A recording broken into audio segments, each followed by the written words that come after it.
Hi everyone, please subscribe to my channel.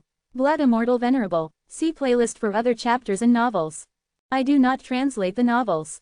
Credits goes to original translator and author of the novel. I only make it as an audiobook so it would be easier to just listen while doing other things. Credits goes to the author of the novel.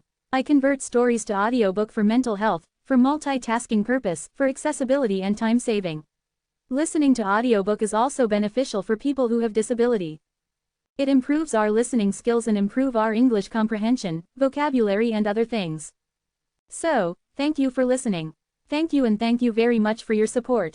Chapter 2601, at the top. Belden shook his head solemnly. No matter what blessing he has received, he's still just a non-entity. We have nothing to envy of him. The disciple shrugged his shoulders and said, in that case, we can only say that there's an extraordinary talent from the small gracious province. Unfortunately, he's joined the Sword Dance Palace. I still don't think he can break your record, though. Well, let's wait and see, replied Belden with a sly smile, glancing over at Elgin who was standing just a few feet away. Belden and Elgin were considered to be the most outstanding talents in the Swordlight Palace. Belden, on his behalf, wasn't as talented as Elgin, but he was always the more optimistic one. Belden knew how strong he was, and wasn't shy about demonstrating it. He was an enviable talent in the Swordlight Palace, but he wasn't considered as outstanding among the talented disciples of the Oneness Sky Palace. In other words, it was expected that someone could eventually surpass him and break his record. However, Elgin from the Burial Sword Palace wasn't the most positive person. Now, he could be seen grim-faced and fists clenched. In his eyes alone, he was now the #1 warrior in the Swordlight Palace, and the palace had great expectations of him. Although Belden was strong enough to become his opponent, he thought he was much better than him, of course. If Zen broke his record, he'd snatch away the honor that should belong to him. Zen might even replace him. Because his sword-shaped pattern had been on the top, he simply couldn't compete with Zen in the truth competition. In fact, he couldn't do anything to stop him. 200 words. Someone declared. Apparently, he just won't stop. Someone else stated. I'm sure he's going to break the record. Many disciples spoke over one another. Zen didn't quicken or slow down his reciting speed. Instead, he remained steady, constant and confident. I'm easily learning the truth of eternal sword intent. This is so strange. Zen thought to himself while he continued reciting. It was safe to say that this was something that he hadn't expected. The truth of godly way reached him through the cyan thread. Instead of feeling any pressure, his thoughts were clear and he was greatly enlightened. 250 words. He has officially broken Belden's record. Exclaimed the crowd together. Belden shrugged his shoulders in a nonchalant manner, still feeling relaxed. 300 words. He has now broken Elgin's record, too. Roared the crowd again, even more excitedly this time. The gap between Belden and Elgin was only 50 words. Zen had broken each of their records only seconds apart. As this realization came over Elgin, the corners of his eyes began to twitch. He had mixed feelings about this whole situation. On the platform, Dalton and Charlene wore a long face. Belden and Elgin were the most outstanding disciples of their respective cultivation palaces. Since Zen had broken their records, they naturally weren't happy. He should just stop now that he has broken Elgin's record, Dalton said, obviously frowning. Ha ha, to the contrary, I think this is just a beginning, said Ingram with a wide smile. Just the beginning? Come on, don't exaggerate, Charlene replied, narrowing her eyes and suddenly becoming more stern. I wonder what level he can reach in his first attempt, the officiant added with a curious smile. After reciting 300 words, Zen showed no intentions of stopping. He quickly climbed to 500 words. And then to 5,000 words. 500 words. At that point, all disciples from every cultivation palace had stopped comprehending the truth of godly way. They put down the translations they were holding in their hands, and quietly continued watching Zen. Zen was the only one still reading aloud among the 13 platforms. Some disciples occasionally recited a few words because Zen had reached their levels. They didn't want to waste their chance of competing with Zen in the truth competition. Combined with a few screams, some of those disciples stopped reciting completely. Of course, most of the disciples could recite 3,000 words at most. After breaking through 5,000 words, few of them could even challenge Zen. Nearly every single one of them had a look of excitement on their faces. This was human nature. If you surpassed someone, even a little bit, they might become jealous. If you left them far behind, all they could do was to look up to you. Now, the outstanding disciples from both the Burial Sword Palace and the Demon Sword Palace as well as the ordinary disciples no longer had any enmity towards Zen. They all hoped he could go even further. 6,000 words. Imagine that. He's successfully broken your record, Ingram, Laura said with a slight, teasing smile. Back then, she thought highly of Zen and her instinct told her that she had to bring him into the Swordlight Palace. By the looks of things, it seemed her judgment was correct. Ingram underestimated Zen. According to the Swordlight Palace's grading system, I think his talent is of the 7th or even the 8th grade, the officiant said with a smile. Ingram still wore a smile on his face. He could only look at Zen quietly. Zen still hadn't stopped. He reached 500 words. 7,000 words. 500 words was next. He topped 8,000 words. Zen's sword-shaped pattern grew bigger and bigger, and it also rose higher and higher at a fantastic speed. The platforms became increasingly quiet as everyone fell into a state of amazement before Zen's performance. Aside from the gentle wind, only Zen's sonorous voice could be heard. On the other hand, Fegan, Jago and Kenelm were still staring at Zen, completely dumbfounded and speechless. Zen's performance was beyond their grandest cognition. They didn't know what this could mean to the Swordlight Palace. Kenelm vaguely thought that Zen might just comprehend the truth of eternal sword intent thoroughly in a single breath. 500 words. 9,000 words. Here he comes. Belden looked at the lofty sword. Since Zen's sword-shaped pattern was now very close to his, he was capable of competing with Zen in the truth competition. A moment ago, his fellow disciple had become very excited after fighting against Zen in the truth competition. He had even broken through his bottleneck. If he could really make a breakthrough by fighting with Zen in the truth competition, there was no way Belden would miss such an opportunity. Without any hesitation, his sword-shaped pattern was already heading straight for Zen's. Not only Belden, but by the looks of it, Elgin had made the same decision. However, Elgin still felt a trace of resentment in his heart. Although he understood that he couldn't necessarily suppress Zen, he still needed a way to vent his anger. When the two sword-shaped patterns, which were as tall as a man, attacked Zen, crisp clash sounds came from the lofty sword once again. Clang, clang, clang. As Zen had a better understanding of the truth of eternal sword intent, the aura he released quickly became extremely ferocious. At the moment of collision, Elgin felt a white light flash in his mind, a light that would tear his soul into two pieces. It was then that Elgin finally understood why the other disciples screamed in shrill voices. Elgin and Belden remained far more powerful than the others.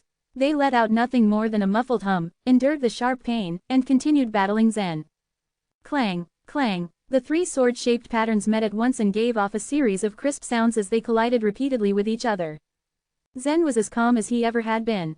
Elgin and Belden, on the contrary, were drenched in sweat, their eyes wide open. Obviously, they had reached their limits. After a while, Belden ultimately couldn't hold on any longer. He rolled his eyes upward so only the white could be seen and fell to the platform with a loud thud. Elgin's eyes were red, and he held on for another 3 seconds. Then his tense face became listless and he fell down too. Chapter 2602, Athamar Chu. No one was surprised that Zen defeated Elgin and Belden in the truth competition. After all, Zen had been participating in the truth competition ever since he recited 2,000 words of the truth of eternal sword intent. Disciples who couldn't recite more than 2,000 words didn't challenge Zen. They hadn't realized yet how much they could benefit from competing against him. All the other disciples, however, were itching to lock horns with him. Zen had already beaten many of his challengers. Everyone expected him to win against Belden and Elgin as well. It seems that he's stronger than you thought. Laura glanced towards Ingram. Ingram's eyes clouded. I thought he was about as strong as I was when I had started. I guess I was mistaken. He is much stronger. Is he going to grasp the truth of eternal sword intent all at once? Laura murmured, just like instant enlightenment. No wonder he has mastered so many godly ways. It's said that there had only been 19 talents capable of such a thing. I've heard about 4 of them. 3 of them cultivated the truth of eternal sword intent, while the last one cultivated the truth of holy words. And where are these 4 warriors now? Ingram asked. Laura smiled rather faintly. 2 of them died. Of the remaining 2, 1 became part of the Oneness Sky Palace. The last one's in the southeast, defending Dragon Cliff as fiercely as ever. Ingram's eyes twinkled with excitement when he heard this. Swordlight Palace belonged to Oneness Sky Palace. Although Ingram missed the opportunity to be part of Oneness Sky Palace, he was familiar with its legends.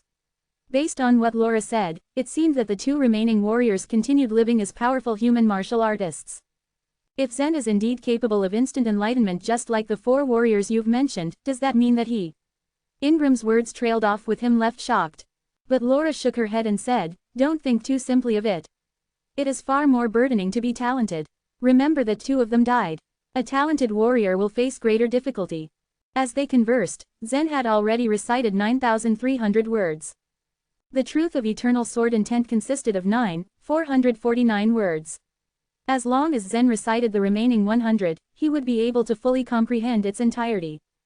Dalton, Charlene and other palace leaders were all ready to burst out of their seats. Does this mean that our sword-light palace will gain a talent capable of instant enlightenment? Officiant, if this person indeed is capable of such a thing, what will be the reward for sending him to Oneness Sky Palace? The officiant paused for a moment, then shook his head. For that, I would have to consult the ancient books. The officiant couldn't answer the question. Not many organizations in the source world could match the might of Oneness Sky Palace. In fact, Sword-Light Palace was only under its jurisdiction. There had never been a warrior capable of instant enlightenment in its history. But the leaders knew the impact Zen might have on Sword-Light Palace. When Zen comprehended the truth of eternal sword intent, the palace leaders had scoffed at Ingram. They had doubted Zen's capabilities to qualify for Oneness Sky Palace. At this point, however, they were entirely certain. They were even hoping to receive benefits for sending Zen to the Oneness Sky Palace. The essence of the truth of eternal sword intent was in its last 449 words. It was no surprise then that almost every word was so difficult to recite. Despite this, Zen did not seem frustrated and calmly recited down to the last word. At this point, his sword-shaped pattern had reached the top of the lofty sword.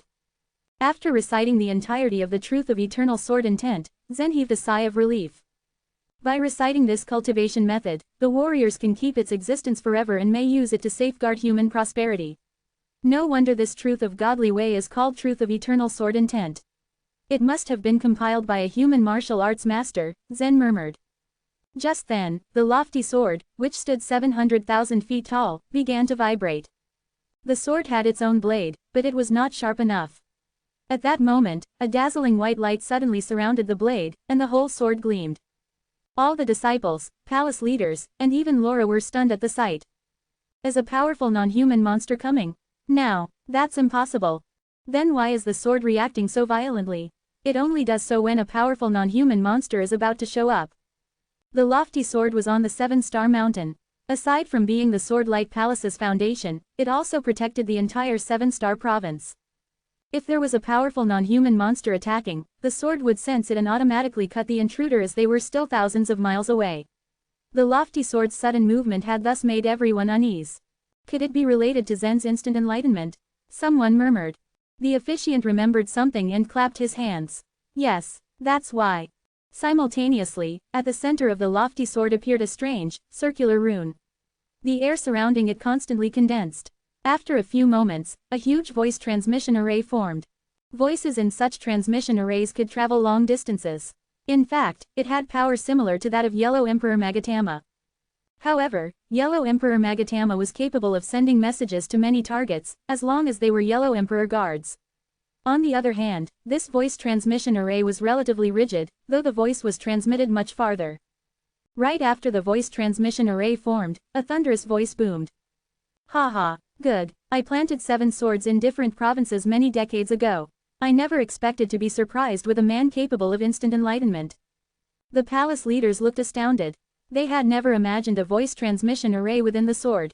Laura and the officiant, however, trembled in awe upon recognizing the voice. The voice belonged to Athamar Chu, creator of the lofty sword and founder of the Sword-Light Palace. He was also one of the Chu clans and the Yubai clan's ancestors. He frequently traveled across the source world and never stayed too long in the Sword-Light Palace. It was just like what he said. He had created 7 lofty swords, just as he'd established 7 sects like Sword-Light Palace. Moreover, the places he'd chosen to do so were 7 vast provinces where beasts and monsters prevailed.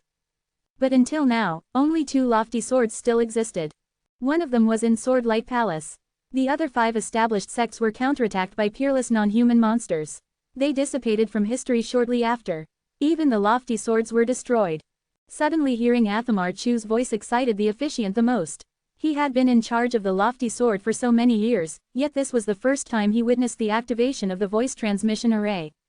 Master Athamar. For a moment, the officiant was at a loss for words. After all, how was he supposed to address the founder of Swordlight Palace, his ancestor? Chapter 2603, The Orthodox Forces of the Human Race. Athamar was a legendary figure in the Swordlight Palace, even in the entire Seven-Star Province. The Seven-Star Province was originally called the Evil Mantis Province and previously occupied by the Evil Mantis race.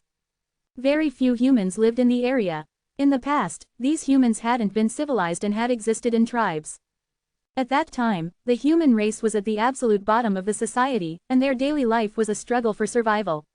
There existed a constant threat of being killed by the evil mantises, who were too cruel and powerful that ordinary divine citizens couldn't defeat them. Fortunately, Athamar's appearance in the province had changed the situation. He had killed Jonas, the most powerful evil mantis in the Seven-Star Province who had haunted the province for millions of years and whose viciousness was known far and wide.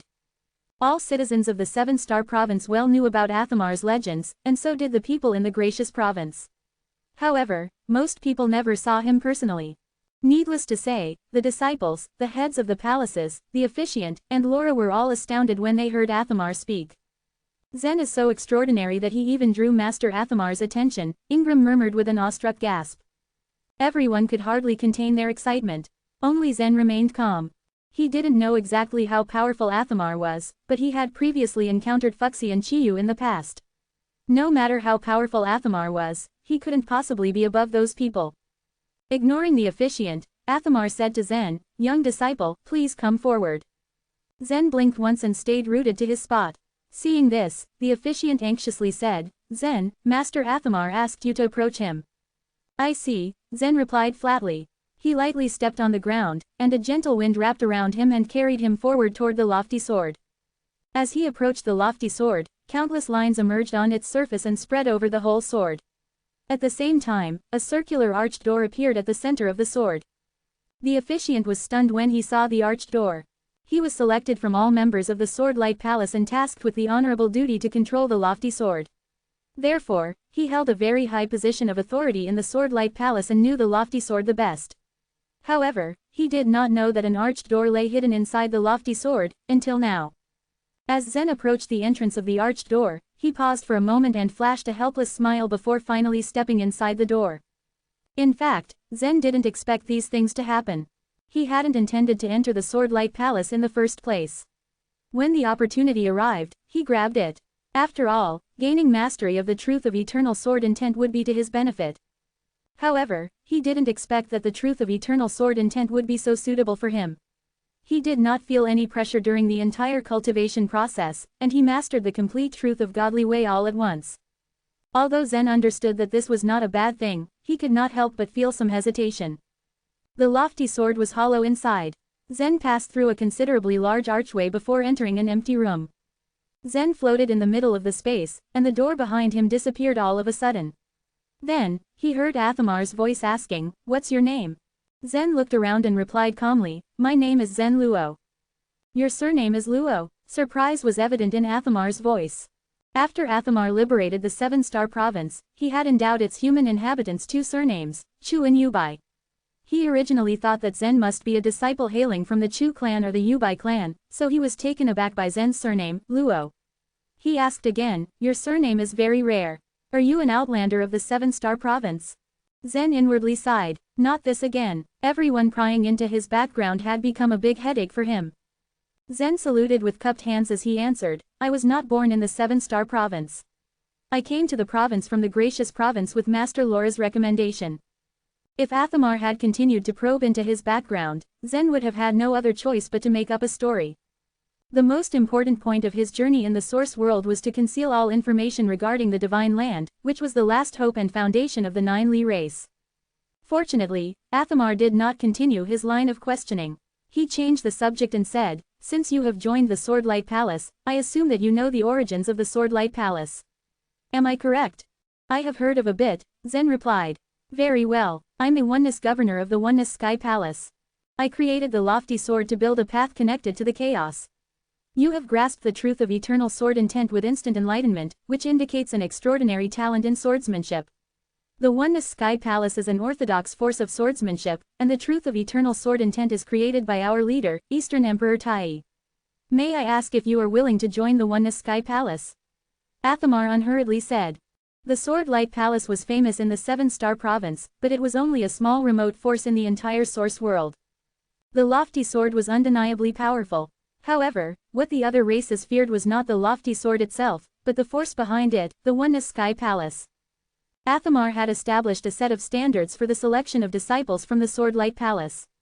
As dictated by these standards, the disciples were classified into 8 grades according to their talents. The disciples whose talents reached the 6th grade could be recommended into the Oneness Sky Palace. Over the years, the Sword Light Palace had selected a large number of disciples with 6th grade talent. Ingram was also a 6th grade talent, but for some reason, he had never been able to enter the Oneness Sky Palace. During the past century, however, the Sword Light Palace had witnessed a notable drop in the number of recommendations because not a single disciple with 6th grade talent had been discovered. Zen's appearance finally put an end to this embarrassing situation. His instant enlightenment had already exceeded the standard set by Athamar. It was extremely rare for a disciple to achieve this, even in the Oneness Sky Palace. Athamar did not expect that such an extraordinary talent would appear in this remote place. This was the reason why he invited Zen to join the Oneness Sky Palace and extended the invitation in person. Just agree with him, the Oneness Sky Palace has much better conditions than this remote place. After all, it is one of the 4 orthodox forces of the human race. Number 9527 stopped in the middle of its explanation. No, I was mistaken. There are only 3 orthodox forces now. Moreover, Eastern Emperor Tai's strength is no less powerful than that of Yellow Thirk. What nonsense are you talking about? I already have a master, Zen spat out angrily as his face contorted into a scowl. Zen did not know what the 3 orthodox forces of the human race were, but he understood what No 9527's words meant. He surmised that the 9 Li people would have been one of the orthodox forces of the human race if they hadn't been destroyed. As it were, only 3 orthodox forces were left. Athamar was very patient. He did not say anything else and just waited quietly for Zen's response. Number 9527 had suggested that Zen should join the Sword Light Palace for a reason, for him to take advantage of their resources to improve himself quickly. However, entering the Sword Light Palace hadn't been his decision. He did it only because he couldn't travel through the provinces with his current strength. It was beyond their expectation for him to be able to join the Oneness Sky Palace through the Sword Light Palace, and it was indeed the best course of action for them for the time being. After weighing his options for several moments, Zen replied, I am willing to join the Oneness Sky Palace. Good, Athamar said with a smile in his voice. In that case, I would like to give you a gift. As soon as he finished his words, a cyan longsword with a faint light appeared in the space inside the lofty sword. The illusory weapon gave off an unusual aura. It has the aura of another shore token, Zen realized. This sword must be another shore token. At this realization, Zen was filled with elation, and his eyes narrowed in anticipation. Chapter 2604, The Imperial Sword Seal. Athamar smiled faintly. This is my other shore token, the Enlightenment Sword. Of course, what you see is but a projection onto the lofty sword. The other shore token was very important to any warrior at the other shore realm. Athamar wouldn't place his prized token in the 7-star province. However, using a special method, one could project their other shore token onto a treasure. This was most evident in the use of an other shore token's projection to allow the trumpet flying ship to travel through the void. In this case, the lofty sword was a treasure that Athamar created with his other shore token. Zen gazed at the light golden ancient sword in confusion. No matter how powerful the projection of the other shore token was, he couldn't own it. Before reaching the other shore realm, his inner world could not take in any other shore token. The Enlightenment Sword is a great treasure on the other shore. It doesn't have outstanding power, but it can give you an Imperial Sword Seal, Athamar said confidently. Imperial Sword Seal? What's that? Zen asked, squinting. You'll know it soon. The Enlightenment Sword is the only one of its kind, Athamar answered with an arrogant air about him. Floating in space, the Enlightenment Sword began to rotate slowly. After a few circles, its blade was aimed directly at Zen's chest. It seems that I have to move. Number 9527 sighed resignedly, as it shuffled a bit to dodge the blade. Then Zen felt a stabbing pain in his chest. The diamond-shaped sclerite on his chest moved quickly. The sclerite was sharp. When it moved, it sliced through Zen's muscles. Such an injury was nothing to him, as he would recover soon after, but that didn't mean he didn't feel the pain it inflicted. Just as number 9527 moved away, the ancient sword shot towards Zen. It moved so fast that Zen barely had the time to react. In the blink of an eye, the sword stabbed Zen's chest, going clean through him. However, as the sword was but an illusion, it didn't leave any physical wounds on Zen's body. Number 9527 had moved away in time, or it'd be troublesome if Athamar discovered its existence. Check your chest, Athamar instructed. Zen unbuttoned his jacket and saw a faint sword freshly imprinted on his chest. This is the Imperial Sword Seal, an innate theurgy of the Enlightenment Sword. Many others have begged me to give them the Imperial Sword Seal, but I refused. It's my generous gift to you, Athamar said, grinning proudly. Zen pursed his lips, resisting the urge to roll his eyes. He knew Athamar was strong, but he was way too conceited.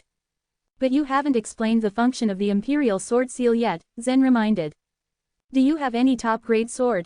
Athamar asked. Zen's eyes flashed. It was absolutely impossible for him to take out the soaring snake sword. After a moment of thought, he flicked his hand. A long sword that emanated a cyan light materialized before him. It was the sword that the Sword Light Palace gave him. Are you kidding me? That's just scrap metal, Athamar cried exasperatedly. This is the sword given by the Sword Light Palace, Zen muttered. Well then, I'll teach you how to use the Imperial Sword Seal, and then you can apply it to the sword, Athamar said with a reluctant smile. He began to chant a spell. The Imperial Sword Seal might have had some mystery about it, but the spell to activate it was actually quite simple. Zen picked it up easily and mastered it within seconds. As he recited the spell from heart, he suddenly felt his blood surging throughout his body. The aura of the truth of eternal sword intent gathered in his chest immediately.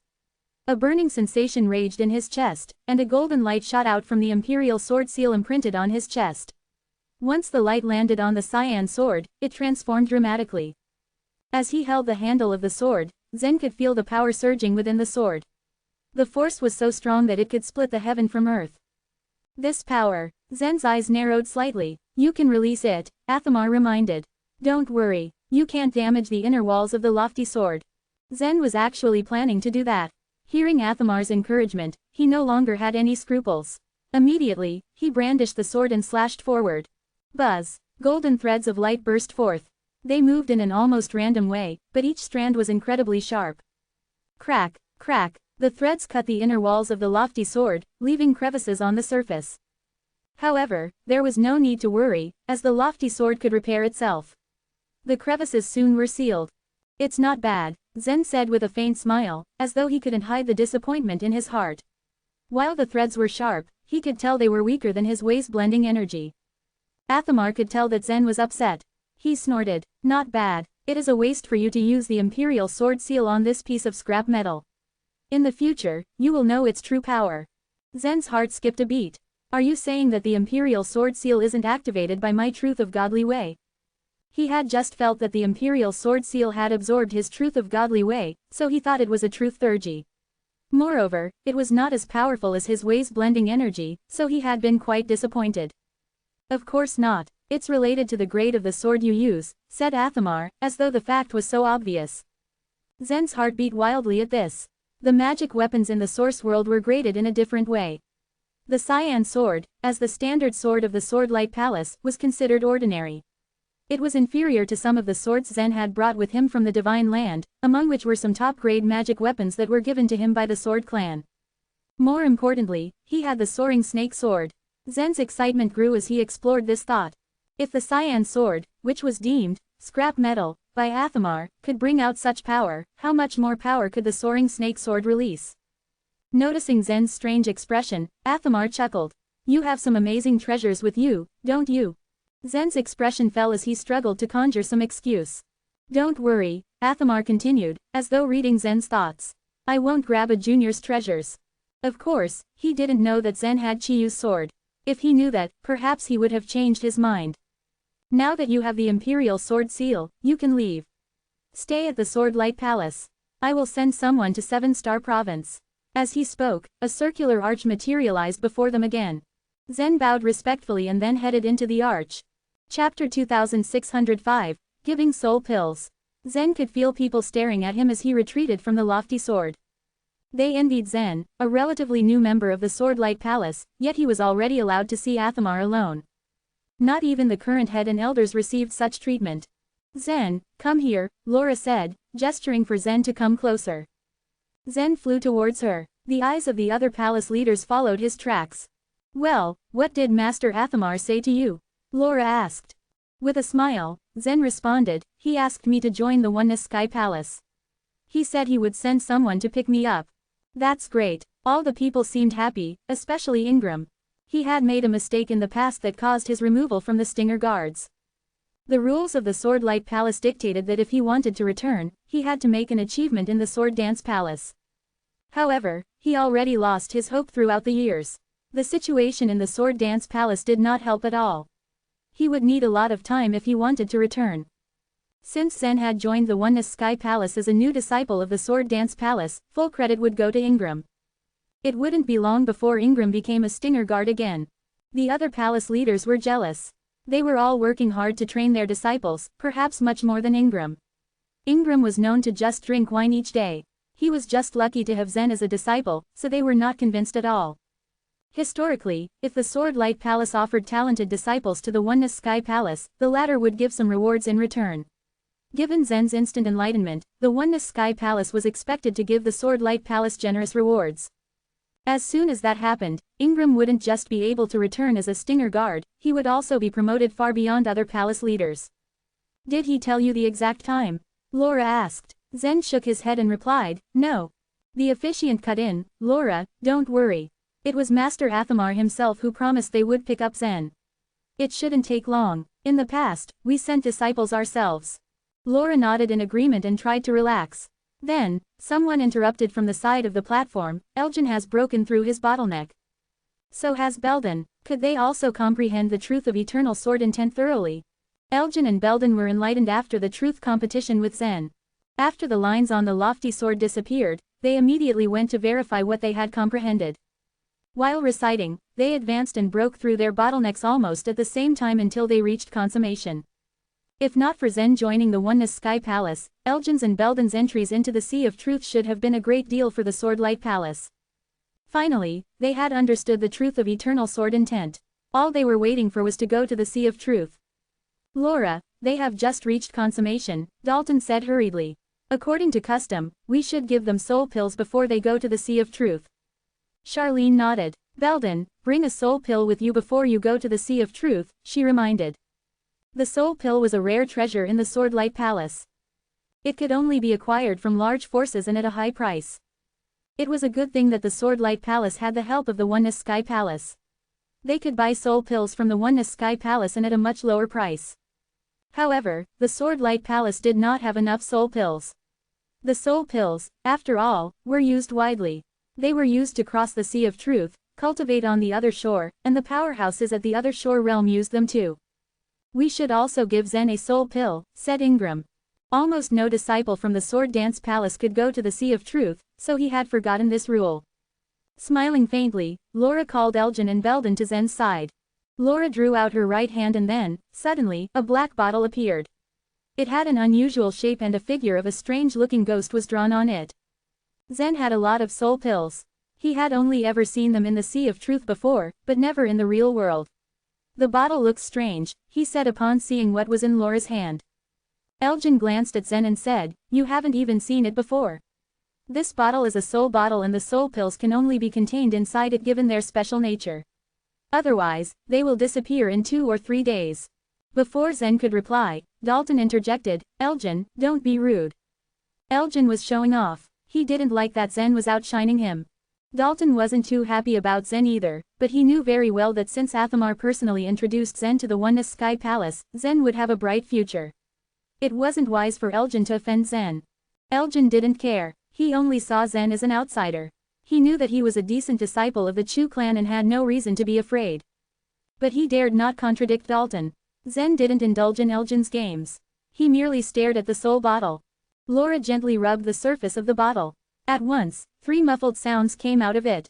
Then 3 transparent bubbles followed, in which there were brown soul pills the size of a fist. The soul pills are so large, Zen said in shock. The soul pills were different from what he had seen before. Seeing Zen's shock, Belden knew exactly what to ask. Zen, did you encounter any soul pills in the Sea of Truth? Zen nodded. That makes sense. The Sea of Truth and the other shore are located in a vast world. Things look different there. If I'm lucky enough to meet you in the Sea of Truth, do help me out. I'll need it, said Belden curtly. We are both the disciples of the Swordlight Palace.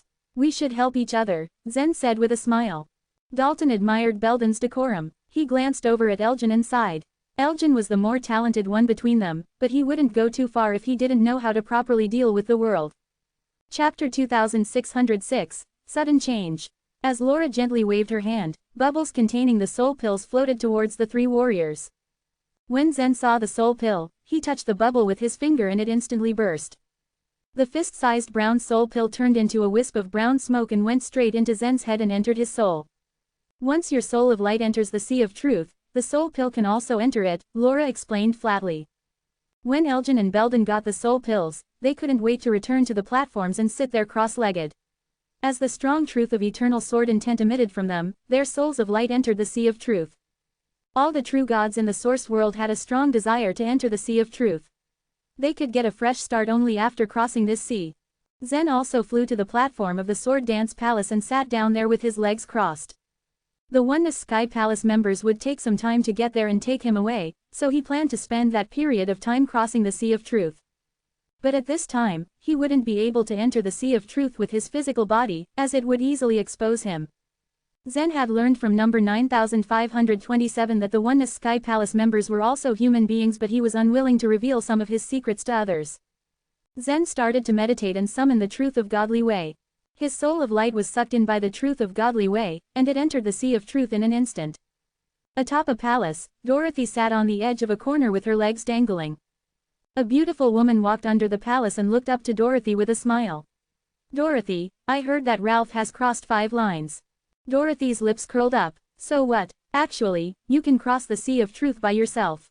Once the young man enters the Sea of Truth, you can turn back to look for him and travel along with him. There's no need to be so stubborn, the beautiful woman rebuked. Dorothy shook her head and said, Aunt Felicity, you know me well. I assure you I'll keep my promise and wait for him. Felicity responded, but now you have fallen behind others. I don't care. Besides, they are not too far from me. Ralph and others always move slowly, so as long as I give it my best, I'm sure I can overtake them. Dorothy uttered. Felicity sighed. Dorothy was very talented, but she was obstinate. It was definitely rare to meet a person who had explored the Sea of Truth with his physical body. But that man hadn't showed up for a long time since the last time. Who knew what had happened?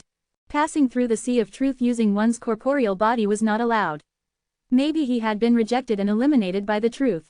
The truth was inviolable, so how could anyone cross the Sea of Truth only with their physical body? However, at this moment, a small sword that hung on Dorothy's waist slightly vibrated.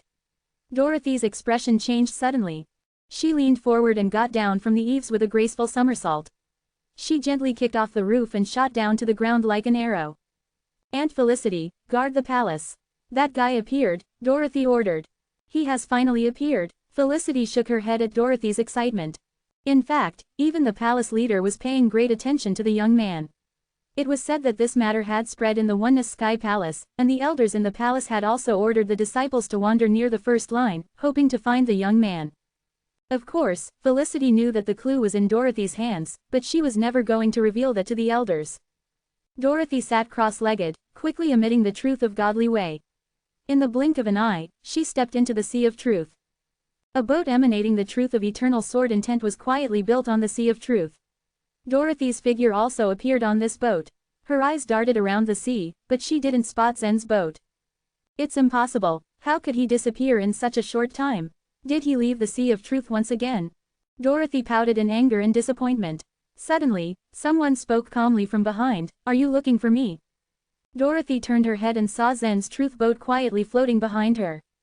Why are you so late? Dorothy was pleasantly surprised, but her tone was accusatory.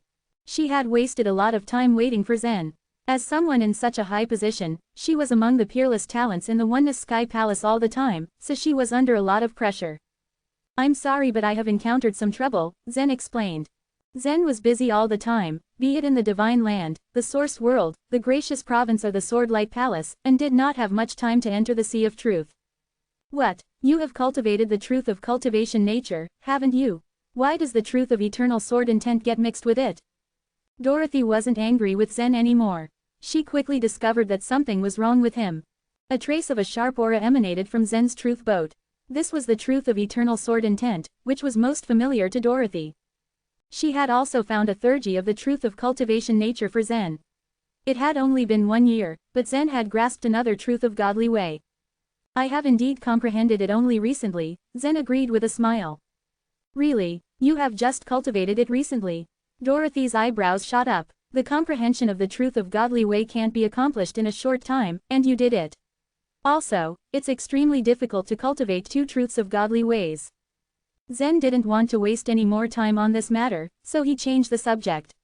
I can't cross the sea of truth in a short time even with the 2 truths of godly ways. We'd better set out as soon as possible. Dorothy was slightly suspicious but still followed Zen. The 2 truth boats started to move in the vast sea again. A cyan-green boundary wall separated the Gracious Province from the 7-star province. At this time, a crack appeared on the Gracious Province's land. A mysterious green vine shot out from the crack. The shape of the vine was special. The leaves at the tip of the vine were like the toes of a gecko. The leaves crawled along the ground and clung to the boundary wall. Thump! The toe-like leaves slammed onto the boundary wall. A light flashed on the boundary wall, and a golden Sanskrit word appeared on its surface.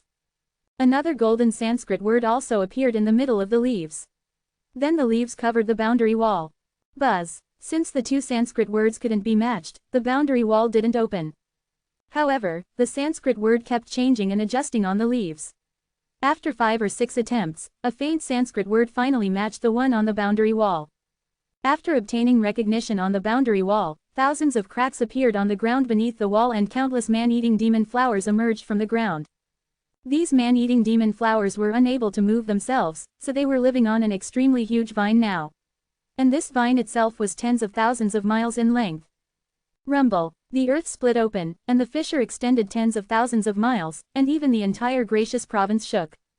Following closely behind these man-eating demon flowers was the king of the man-eating demon flowers, which was the tallest one. Then a wild and violent aura enveloped the area within a 1,000,000-mile radius. The man-eating demon flowers were poised to go through the boundary wall and invade the 7-star province. Chapter 2607, Destroy the Star City. Located in the south of the 7-star province, the Star City was deemed to be the smallest city in the area. In the whole city, the Star Tower, which was over 1,000 feet tall, caught the attention of most people. Built by the Swordlight Palace, the Star Tower was an outpost position which was heavily guarded by the Stinger Guards all year round. Many divine citizens in the Star City hoped to be an apprentice to the Stinger Guards. Although the Stinger Guards didn't accept disciples, the divine citizens still hoped that the latter could give them some valuable advice, and that was enough for them. Annoyed by the persistence of the divine citizens, the Stinger Guards felt that they had no choice but to lock the Star Tower. On top of the tower, 2 men clad in cyan leaned idly against the cushions. One of them complained, "I've been on duty here for only 1 month and I'm already at wit's end. I can't stand this any longer. Imagine, I'll have to stay on duty in this tower for 3 more years. Is this the life of a Stinger Guard? How could it get so boring?" The man who spoke was named Chester Chu. 6 months ago, he passed the assessment of the Swordlight Palace and became a 1-star Stinger Guard. Being a new Stinger Guard, Chester thought that he could go to other provinces to exorcise demons with the other Stinger Guards. However, he thought wrong, for he was assigned to guard the Star City for 3 years. Oh, come on, quit ranting. You should be contented. That's only 3 years compared to my 5-year stay here. I've been staying here and will stay for more years in this barren place. By the time I get out, I guess that I won't have any recollection of what the 7-star city looks like, the other young man replied. The other young man was Hassan Yubai, also a 1-star Stinger Guard. After being promoted to Stinger Guards, the disciples of the Swordlight Palace had their first task, to guard the major cities in 7-star province. Since the lofty sword was there to protect the province, few non-human demons dared to cause chaos, making the guards' job so boring. Rumble. While the 2 guards were talking, there was a low and sudden rumble that came from the ground. The rumbling even caused the Star Tower to shake. What happened? Hassan curiously asked as he felt the ground tremble. Is there an earthquake? Chester asked back, frowning. At that moment, the ground continued to rattle more violently and so did the Star Tower. Many divine citizens even looked at each other in disorientation as they had no idea of what was happening. Forget it. Hey, look, what's that? Suddenly, they noticed that there was a huge crack on the ground in front of the Star City. Quickly, the crack expanded exponentially and a thick vine consisting of many man-eating demon flowers emerged from it. In the blink of an eye, the vine rose in the sky and above the whole city. Whoosh, whoosh, whoosh. High up in the sky, hundreds of thousands of man-eating demon flowers split from the vine and fell like rain. Upon seeing the man-eating demon flowers, Chester opened his mouth in disbelief and said, "Dang it! These creatures are the demonic plants from the Gracious Province. How dare they invade the 7-star province? Do the citizens of Sand Country and the man-eating demon flowers have a death wish? I can make that happen," Hassan shouted out loud. Each of the man-eating demon flowers was more than 100 feet high. Falling from the sky, the first group of man-eating demon flowers caused all the buildings in the city to collapse. All of the divine citizens in the area fled, but unfortunately, some of them did not make it because they were swallowed by the man-eating demon flowers. Some of the true gods in the city made an effort to resist the attacks, but there were only a few of them and so many of the enemy creatures. How on earth could they defeat them? Seeing this wretched scene in front of him, Chester took out his cyan sword. As soon as he unsheathed it, wisps of truth of godly way spread out from his sword. Chester was a stinger guard and part of his obligations was to kill the demons that threatened the city. He was not afraid of the gruesome scene. In fact, he felt so excited that his blood was boiling. "What are you doing?" Hassan asked angrily as he tried to stop Chester from doing something. "I'm going to kill those man-eating demon flowers."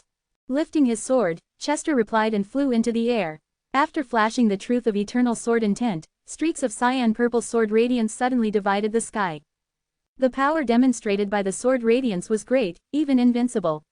And in a heartbeat, dozens of man-eating demon flowers were slashed in perfect half. The man-eating demon flowers could fight against top-rank true gods at most. They were no match for the mighty stinger guards. Meanwhile, Hassan rushed to Chester's side like a ghost as he pressed his sword hilt. "There are so many. Can you possibly kill them all? Their king has already reached the 15th stage of the other shore realm. If it decides to come here in person, then you would surely die a graveless death. Hurry, we must return to the Swordlight Palace at once." "I'm a stinger guard of the Swordlight Palace. How can I?" Chester answered back, displeased. "Idiot." Hassan did not hesitate to grab Chester's arm and the sword from his hand in an attempt to use the grand teleportation to leave the area. Just as he had condensed the space fluctuation, a thick vine shot towards them. Splash! The vine hit the star tower and smashed it into pieces. Upon impact, they felt an overpowering force from the vine. In a flash, their bones broke like flimsy sticks and they fell into the city like two blown-off kites. However, it wasn't yet the end for the vine as it kept attacking, going down in a small arc. As they landed harshly on the ground, Hassan limply lay flat on his back and had blood on his face.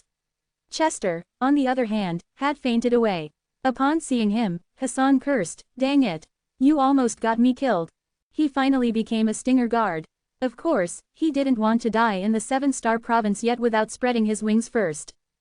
Boom! Meanwhile, the vine hovered over the city, covering a large area. With its power, it was able to crush everything that was on its way. For only a short period of time, hundreds of thousands of Star City divine citizens had been devoured. Afterwards, the man-eating demon flowers attached themselves again to the huge vine and went underground. The vine moved towards the north, leaving the now chaotic city full of mess and appalling holes. Tens of thousands of miles away, the thick lofty sword would have never been made possible if it weren't for Athamar's painstaking efforts. Many magic arrays were set in the sword. One of them monitored the entire 7-star province. In fact, it was said that no non-human monster could ever escape it. But this time, the lofty sword did not sense the attack of the man-eating demon flowers. Now the Swordlight Palace and the 7-star city still remained at peace. Meanwhile, on the Sea of Truth, both Zen's and Dorothy's truth boats propelled forward at an increasing speed. At that moment, the anger burning in Dorothy's heart had already vanished. As a chatterbox, she had been blabbering non-stop while she was behind Zen. Occasionally, some people would drive their truth boats and follow behind Dorothy. In this way, they could try and save some of their remaining soul energy. However, she had almost instantly driven them away. After about an hour, Zen heard something from not far away. Listening closely, he interpreted the sounds as cries of some strange insects. "Hush! Listen, do you hear that? What's that sound?" Zen said as he put his finger near his mouth as a sign of silence. Upon hearing the instruction, Dorothy complied and stopped talking. She listened attentively as she heard the sounds of insects from the soft waves. Look over there, Zen reminded in a low and soft voice. Dorothy looked into Zen's direction. She saw some truth boats that were about half the height of a man floating on the sea not far away from their right. Chapter 2608, The Huge Whirlpool. Those truth boats stood half a man's height and were incapable of bearing a person's weight. Whatever was in those boats, they certainly weren't human. Zen squinted and saw fist-sized gray shadows on the boats. Although he couldn't see them clearly, he was fairly sure they were bugs. The truth boats themselves also took a strange shape and looked like pumpkins. I was wondering what they were. They are, in fact, the copper insect race, Dorothy finally said after staring at the boats. The copper insect race? Zen's gaze suddenly intensified, the way it did when he examined a possible threat. Yes, it's a race of large demon bugs in the source world. What's peculiar, however, is that they're rarely seen. As far as I recall, they usually hide in the depths and are not ferocious, Dorothy replied. It wasn't just humans that could reach the other shore in this world. Any intelligent creature could, be it snakes, ants, or even beasts. They could enter the sea of truth and try to reach the other shore, as long as they had the desire to become stronger. Zen knew of this. After all, he learned that the king of man-eating demon flowers was able to accomplish the feat. It had even achieved the 15th stage of other shore realm. However, it was the first time Zen had encountered non-humans crossing the sea of truth. Genuinely baffled, he blurted out, "Why haven't we encountered any other race before? Every race crosses the sea at a different section. I guess happening upon these bugs is just a coincidence," Dorothy replied. The copper insect race seems to cultivate truth of cultivation nature, Zen muttered as he stared at the strange, pumpkin-shaped truth boats. Even from afar, he could feel the bugs' aura. Dorothy nodded. Well, other races seem to have a natural relation to it. Perhaps that's why most of them cultivate truth of cultivation nature. As Dorothy mentioned relation, Zen was reminded of the ease with which he understood truth of eternal sword intent. Is there a truth of godly way for every warrior? Of course, everyone here needs to take a test of compatibility with the truth of godly way they plan to cultivate. The more compatible, the faster they could comprehend it. For example, I have 90% compatibility with the truth of eternal sword intent. When I started studying the truth of eternal sword intent, I easily recited 8,700 words. Dorothy said proudly. You could recite 8,700 words at your first attempt? Zen echoed. Dorothy, who mistook his reaction for shock, smiled proudly. Isn't it amazing? It really is. Zen nodded. He then immediately asked, what about a 100% compatibility? Dorothy smiled. Then that means instant enlightenment. Very few people have such an ability. If they do, they are practically guaranteed future success. Zen didn't know there was a compatibility test between the warrior and their chosen truth of godly way. If so, he must have had 100% compatibility with truth of eternal sword intent. He found it extremely difficult to comprehend truth of cultivation nature in the divine land. Now that he thought about it, he must have not been able to relate to it. Of course, he had no other choice at the time, as truth of cultivation nature was the only truth of godly way to be cultivated. You are amazing too. You have grasped another truth of godly way so quickly. I prepared for you a theurgy of truth of cultivation nature. Now it seems that you need a theurgy of truth of eternal sword intent as well. Dorothy smiled at Zen as she brought the topic back. She was still interested in Zen's cultivation of two truths of godly ways. Indeed, Zen should easily acquire the theurgy of truth of eternal sword intent after joining the Oneness Sky Palace. Just as Zen was about to politely decline, two more truth boats appeared to his right, both larger and 200 feet long. Each was occupied by one giant figure. He could tell by the silhouettes that they were gigantic beasts. They sat still on the boats, unspeaking. The diabolic aura surrounding them reeked of menace and grimness. What's going on? At that moment, even Dorothy realized something was wrong. The only thing that the human race knew about the Sea of Truth was that one had to pass 9 lines to cross it. But besides such far too limited knowledge, they knew nothing. None about its width, depth, and most worrying, the secret it contained. However, the routes humans took to cross the sea had always been consistent. There was rarely any chance to bump into other races, truth boats. As such, Dorothy was baffled as to why they had 2 consecutive encounters with foreign races today. There are more, Zen said, seemingly alerting her of something else. He pointed behind himself. 5 more truth boats, this time bound to each other, floated. They were about the same size as the human race's boats, but Zen could perceive that the silhouettes were that of wolf-shaped creatures. The 3 foreign races seemed to be wary of everyone else, distancing themselves from the others' boats. It seemed clear that they did not want to interfere with each other's businesses. Let's stop first, Dorothy said, with the situation finally dawning on her. Zen tried to control the speed of his truth boat with his mind, but when he started to do so, he merely raised his eyebrow. The current is changing its direction. All boats went against the current in the Sea of Truth. Moreover, the water would flow much quicker past the first line. It would be more difficult to move forward. But now the seawater flowed horizontally, completely different from before. Dorothy frowned. If this was true, then could it be possible? Are you sure that the current's direction has changed? See for yourself, said Zen, pursing his lips. Dorothy looked towards the water, confirming her suspicions. Her voice trembled as she said, "This is bad." What do you mean? Zen knew something was amiss, but he couldn't understand why Dorothy was so afraid. All of a sudden, over 100 truth boats came into view, all withdrawing at an extreme pace. Zen and Dorothy heard someone scream, "Retreat! There's a huge whirlpool in front." Zen turned to Dorothy, confused. There can be large whirlpools in the Sea of Truth. Yes, and they change the current's direction.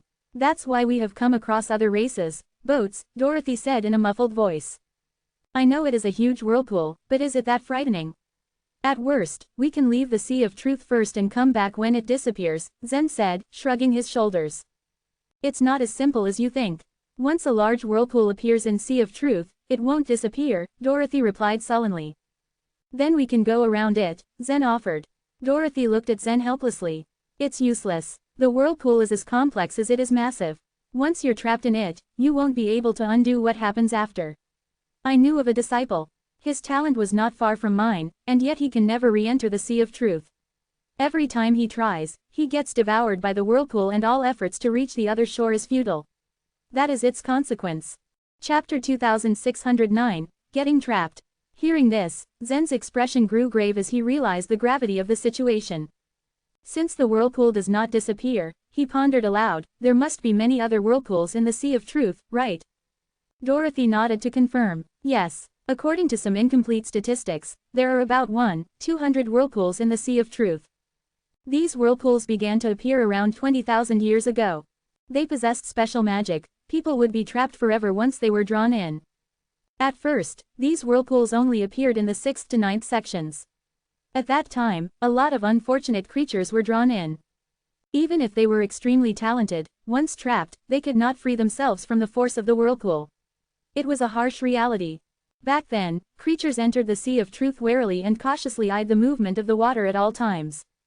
Sometime later, someone had come up with an intelligent way to spot the whirlpools. The method was basically to pour some special dye into the whirlpools.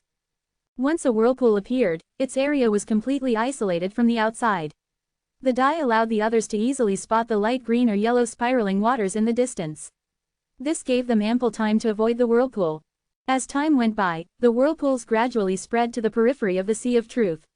Soon, they had appeared in the 4th and 5th sections, but they were yet to be observed in the 1st to 3rd sections. I didn't expect that the whirlpool would appear in the 2nd section. How incredibly lucky we are. Dorothy heaved a distressed groan. Zen looked to the incoming truth boats. It's useless for them to try to retreat, isn't it? Yes, Dorothy sighed. Since we have been caught in the whirlpool, it means that we are already isolated from the Sea of Truth. No matter how hard we try, we won't be able to get out. Splash, splash. As they spoke, the truth boats brushed past them, carried by the force of the swirling water. There must be a way to get out of here. Let's go, Zen tried to comfort the sulking Dorothy. Dorothy pursed her lips. She had been waiting for Zen, so she encountered the whirlpool. Otherwise, with her ability, she should have already crossed 5 lines. However, she knew dwelling over this was futile. How unlucky, she sighed inwardly. Seeing that Zen had changed the direction of his truth boat, she turned her boat around to follow him. Besides the humans, other creatures had also realized what was happening. They tried to change the direction of their truth boats, rushing forward. Soon after, Zen saw humans stopping their truth boats in the middle of the sea. It was as though an invisible wall barricaded them. No matter how hard they tried, they were unable to break through the said wall. What bad luck. The first time I ever enter the Sea of Truth, I'm drawn into a whirlpool. I don't believe it. Those rumors can't be true. There must be a way out of the whirlpool. The humans let out woeful cries, as if the sky had crumbled before them. Those who came to the Sea of Truth all wanted to reach the other shore. Being drawn into the whirlpool meant that their dreams of doing so would be ruined. Woo, woo, arg. Other creatures could not leave the whirlpool either. They raised their heads to the sky and wept relentlessly in their own languages. Zen approached the edge of the whirlpool by his truth boat. He could clearly see two currents from different directions intersecting. When he tried to drive his boat to the intersection, he felt an invisible force pulling at his boat. Is this the power of currents? This is impossible, he muttered. The water in the first section flowed much faster than here, but he was still able to cross it. The water streamed a little less intensely here. He didn't think it could stop him. He then positioned his boat horizontally and tried to steer backward with all his strength. However, it was futile. He was still trapped in the whirlpool. Just give up. It's no use, Dorothy whined in a dejected tone. Some people once threw soul chains into the whirlpool to try to rescue a truth boat in it but failed.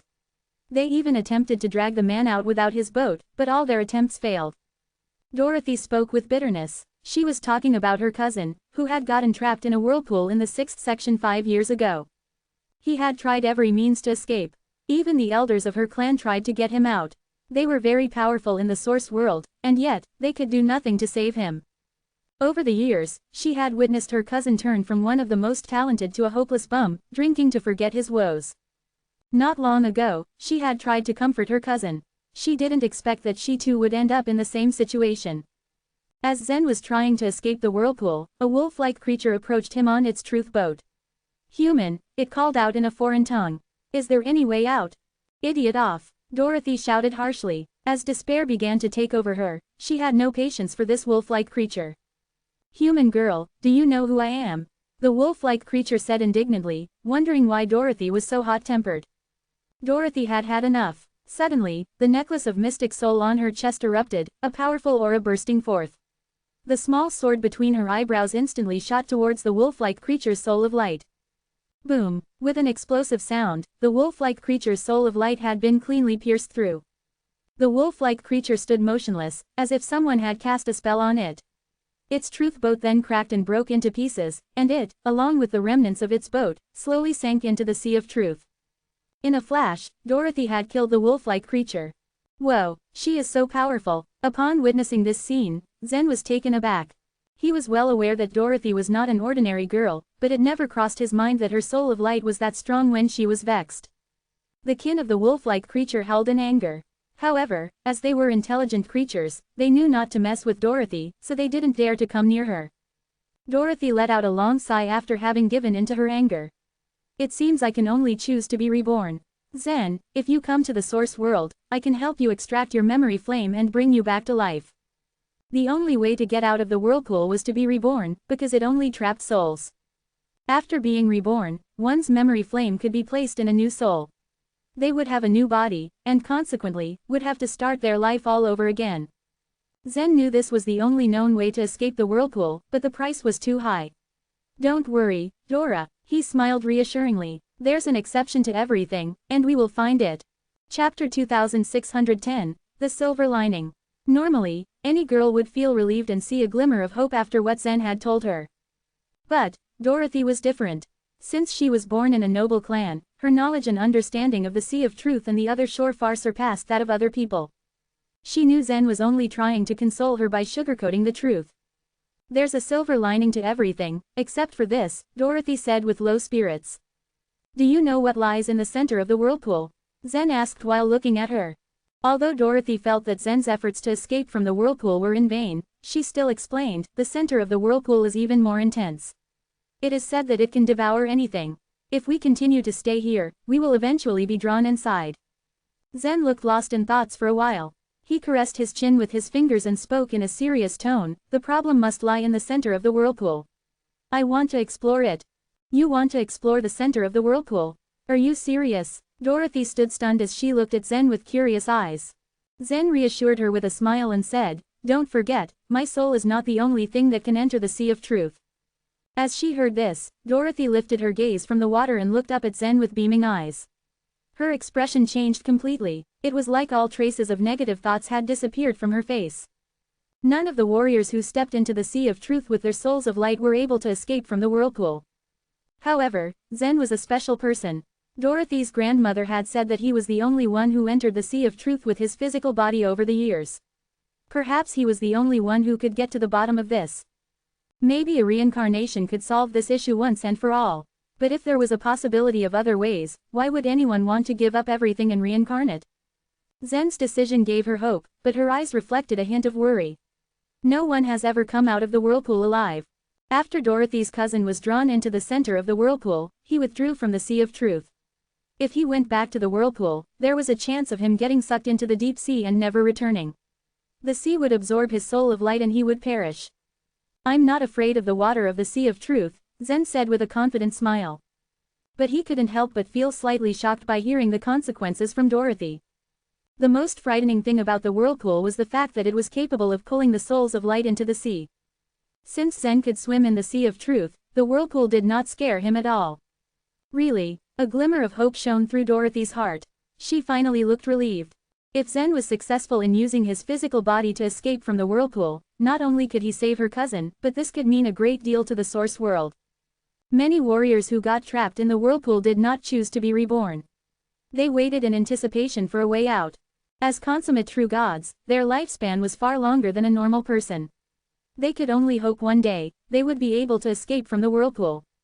Wait for me, Zen said, signaling to Dorothy. Then he moved his lips to cast the illusion-breaking rune to retreat from the sea of truth. When he awoke, he glanced around to soak in his surroundings.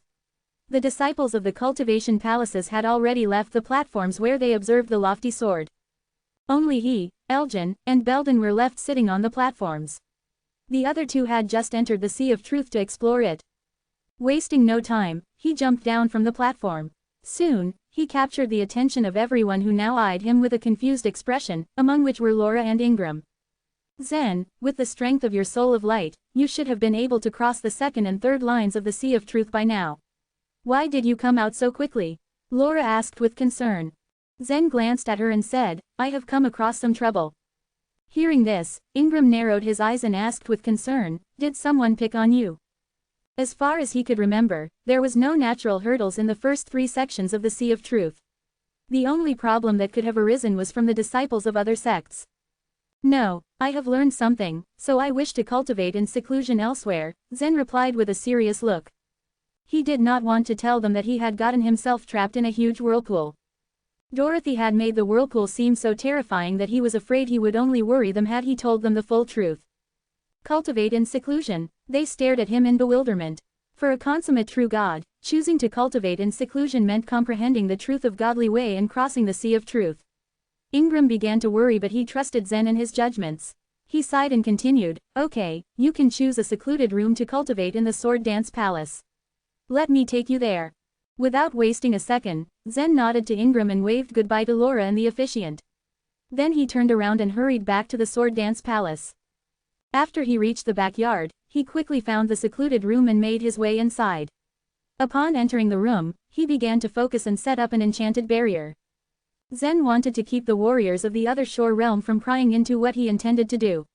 Never once had he thought he would go into the Sea of Truth with his physical body in the Swordlight Palace. But now it seemed like he had no other choice.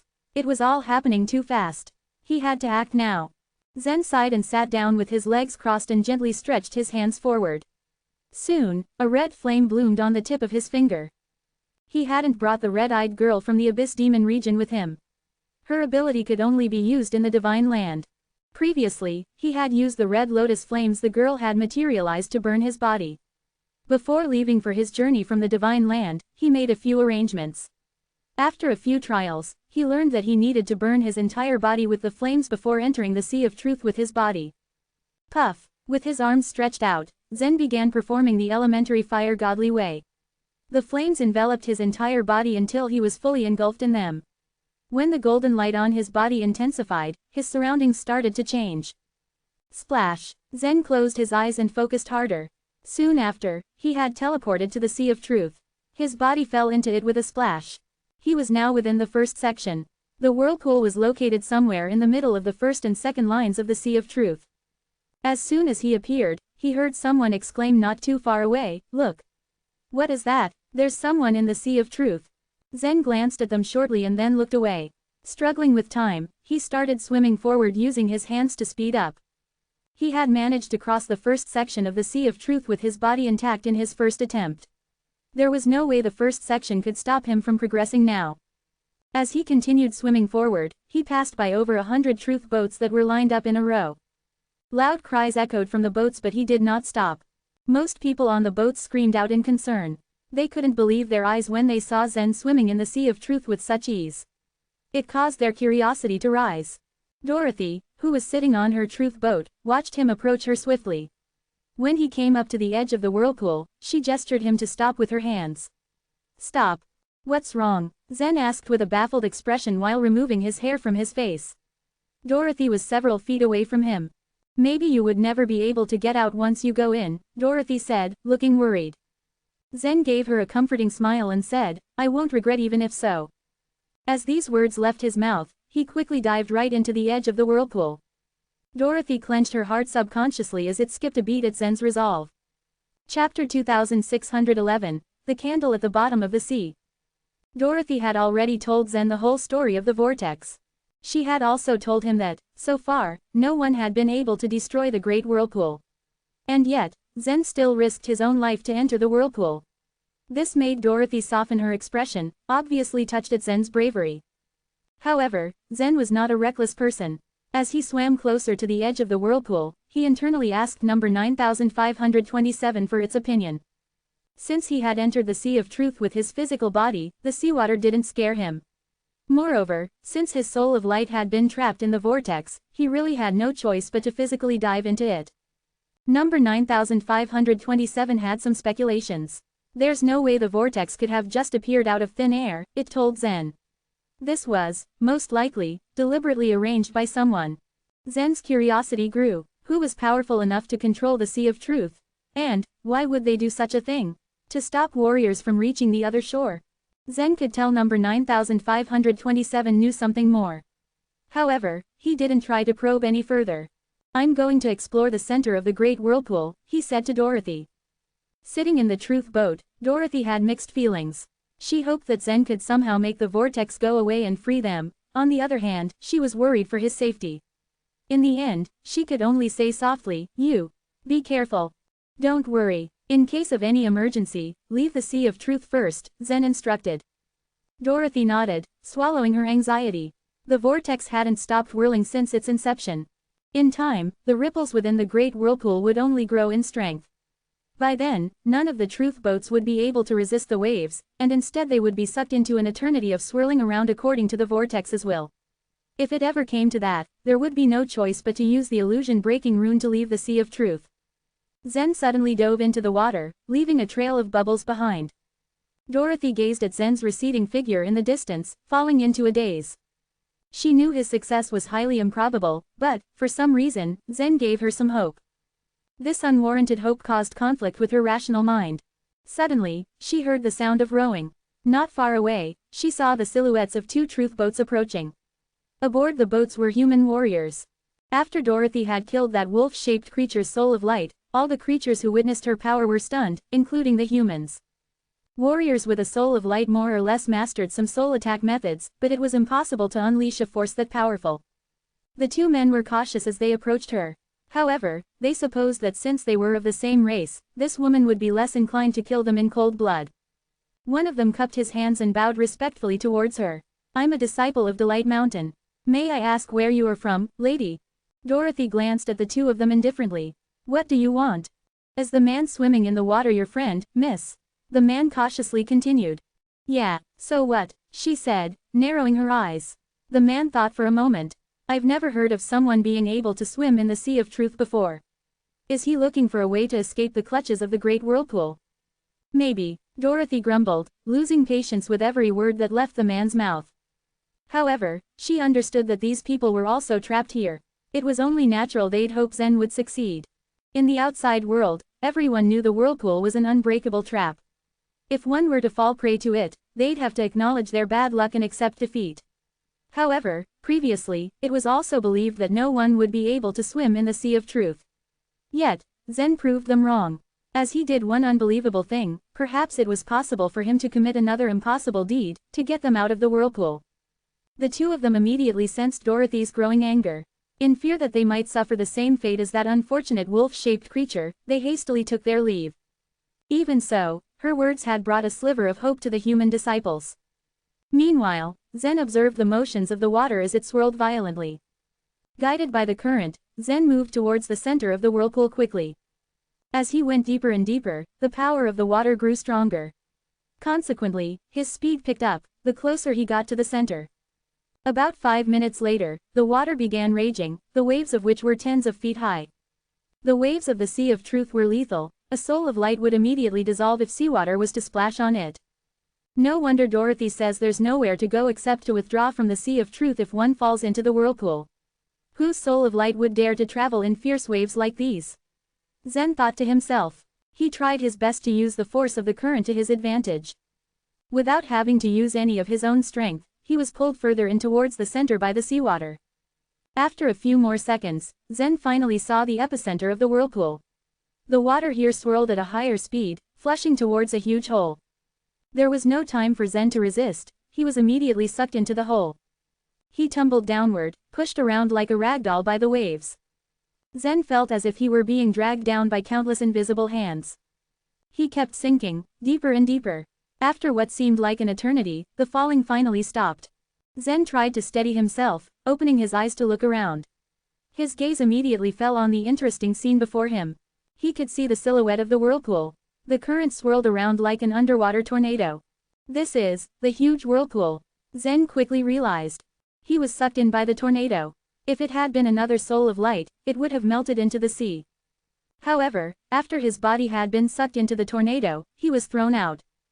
Zen's gaze followed the contour of the tornado, until his eyes met the lowest part, where the tornado looked like threads swirling around a finger.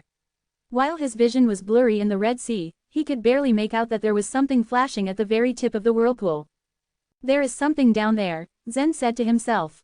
Mustering his strength, he dove deeper towards the tornado. The depths of the Sea of Truth was empty. Zen didn't see any other creatures, so he felt rather at ease, not having to worry about other threats. However, the sheer length of the vortex was beyond his imagination. Several thousand feet down, he still couldn't see the end of the water tornado. After what seemed like hundreds of thousands of feet down, he finally approached the end of the whirlpool. He was surprised to see it was only as thick as his finger. It boggled his mind to think about how such a tiny water flow could cause such a huge whirlpool as it spread upwards. After further diving, he found the flashing light at the bottom of the tornado becoming brighter and brighter. As he closed in on the white light, he narrowed his eyes at its source. A sea candle. Deep at the bottom of the sea, a candle the size of his palm floated almost peacefully. The silver light Zen had seen earlier was the light burning from the candle's single wick. Chapter 2612, Green Bats. Zen could also condense flames in seawater. However, the seawater in the Sea of Truth was deemed to be something out of the ordinary. The candle emitted a silver light, which was unusual. The end of the water tornado was just right above the silver flame. This meant the candle was responsible for the huge whirlpool. Moreover, the candle's sudden appearance was also considered to be a bizarre thing in the Sea of Truth. The candle suddenly appeared here. And after it was lit up, a huge whirlpool appeared. I'm guessing someone must have arranged this, Zen said as he stared at the peculiar candle. Well, they must have spent a lot of money on it. After all, it is a good treasure, number 9527 replied. Curious, Zen asked, they? Who are they? Ah, just a bunch of arrogant guys.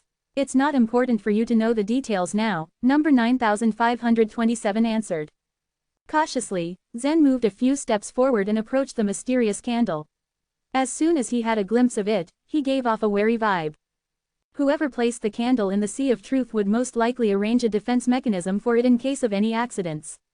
Moreover, based on No 9527's words, those responsible for the candle's presence must be very powerful and influential creatures. If Zen wanted to destroy the candle, then he must take utmost precaution and be very careful in doing so. Don't worry, I don't think they ever expected that someone can enter the Sea of Truth with a physical body, number 9527 assumed. Well, I guess you were right. It was not a secret that the soul of light would definitely die after falling into the Sea of Truth. So if it were Zen who placed the candle there, he would not be too worried about its safety. After thinking about this, Zen quickly stretched his hand out and grabbed the candle. But as soon as Zen touched the candle, there was a force of resistance that pushed his hand away from it. In an instant, rays of dark green light emerged and surrounded the candle like a force field. Swirling around the candle, the green light split into 4 balls. The balls' surfaces were bulged continuously, and they turned into 4 bats that were as tall as a normal person. Moreover, these bats emitted the strong soul power and a kind of unknown, special truth of godly way. Zen began to quickly back away after seeing the bats come to life. These bats are also souls of light. No, they are much stronger than a soul of light. What he saw in front of him was really out of the ordinary. After a while, he still could not put things together as his judgment brought him more confusion. In his mind, he thought, this is the depths of the sea of truth. Any soul of light would be instantly melted away if it falls in here.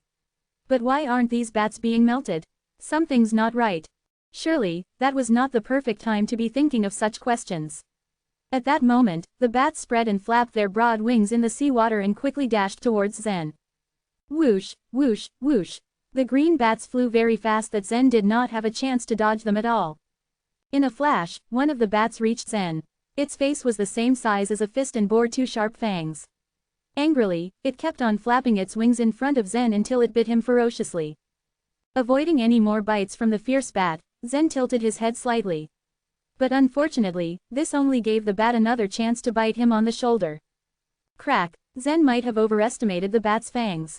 Fortunately, the fangs of the bat were not as strong as Zen thought as they failed to pierce through his skin. What? Zen was stunned to see that there was nothing to be afraid of, and a smile appeared on his face. Feeling unharmed, he turned his hand around and grabbed the huge bat with his hand. Once a person's soul had grown to a certain level, it would be able to split a rock or even a big mountain. When the soul turned into the soul of light, the sense of touch it caused was similar to that of an ordinary object. In the bat's case, although they surpassed the soul of light, their strength could not hold a candle to that of a real body, especially Zen's body, which had been tempered and strengthened numerous times. As soon as he put his strength on his tight grip, the huge bat was torn into 2 pieces. Being torn apart, the bat immediately transformed into 2 green light balls which slowly flew away from Zen. Afterwards, they merged into one, changing back into the huge green bat again. But at that moment, Zen was not in the mood to deal with such thing. The 3 other bats sensed that he had killed one of them, so they surrounded him in turn. But these green bats did not have any intelligence. Although they knew that their attacks were quite useless, they did not have the concept of retreat.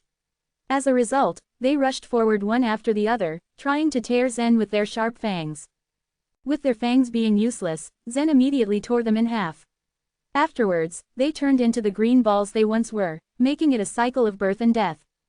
If this whole cycle thing persists, then it's impossible for me to kill these bats. I've been going in circles already.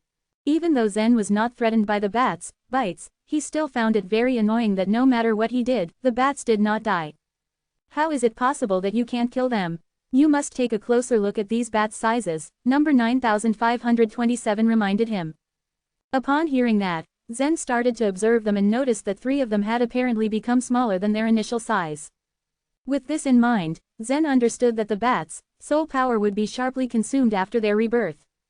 Now that he learned more about the bats, it would now be easier for Zen to deal with them. Without hesitation, Zen rushed forward and allowed the bats to attack him in return. Each time a bat came close to him, Zen would instantly use his bare hands to tear it apart. After an hour of fighting, the bats had now been reduced to the size of a fist. Compared to their initial size of being as tall as a human, they had certainly shrunk with Zen's method of attack. Perhaps because they didn't have enough soul power, their transformation speed became slower and slower until eventually, the green light they materialized could no longer condense and completely dissipated in the seawater. Didn't you say that the candle wasn't protected? Zen asked. With a faint smile, number 9527 responded, if they had really tried to prevent you from attacking the candle, then I'm afraid that you would have been shattered by now. These souls of light can only defeat those weak creatures in the sea of truth. Upon hearing this, Zen slightly nodded his head. No matter how strong these bats were, it could not be denied that they were just souls. If Zen's soul of light encountered these green bats, then he probably wouldn't have a chance at victory. The souls of these bats were comparable to the souls of the other shore realm warriors. However, no matter how strong the souls were, they were still unable to defeat Zen's physical body. This meant that those who arranged the candle in the Sea of Truth were definitely not targeted at Zen. After dealing with the bats, Zen approached the candle again. He held the candle in his hand and the flames began to sway. Moreover, the water tornado that was as thick as a thumb also moved.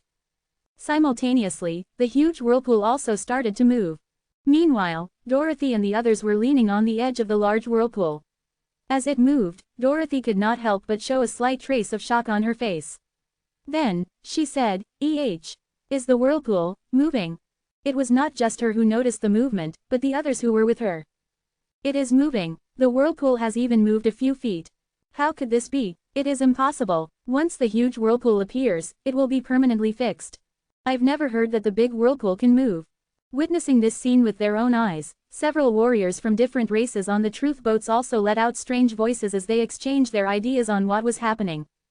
Did Zen make it move? Dorothy thought in her head as she blinked in disbelief.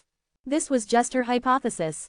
Although she had high hopes about this, she also knew very well that it could not be that simple to move such a great whirlpool.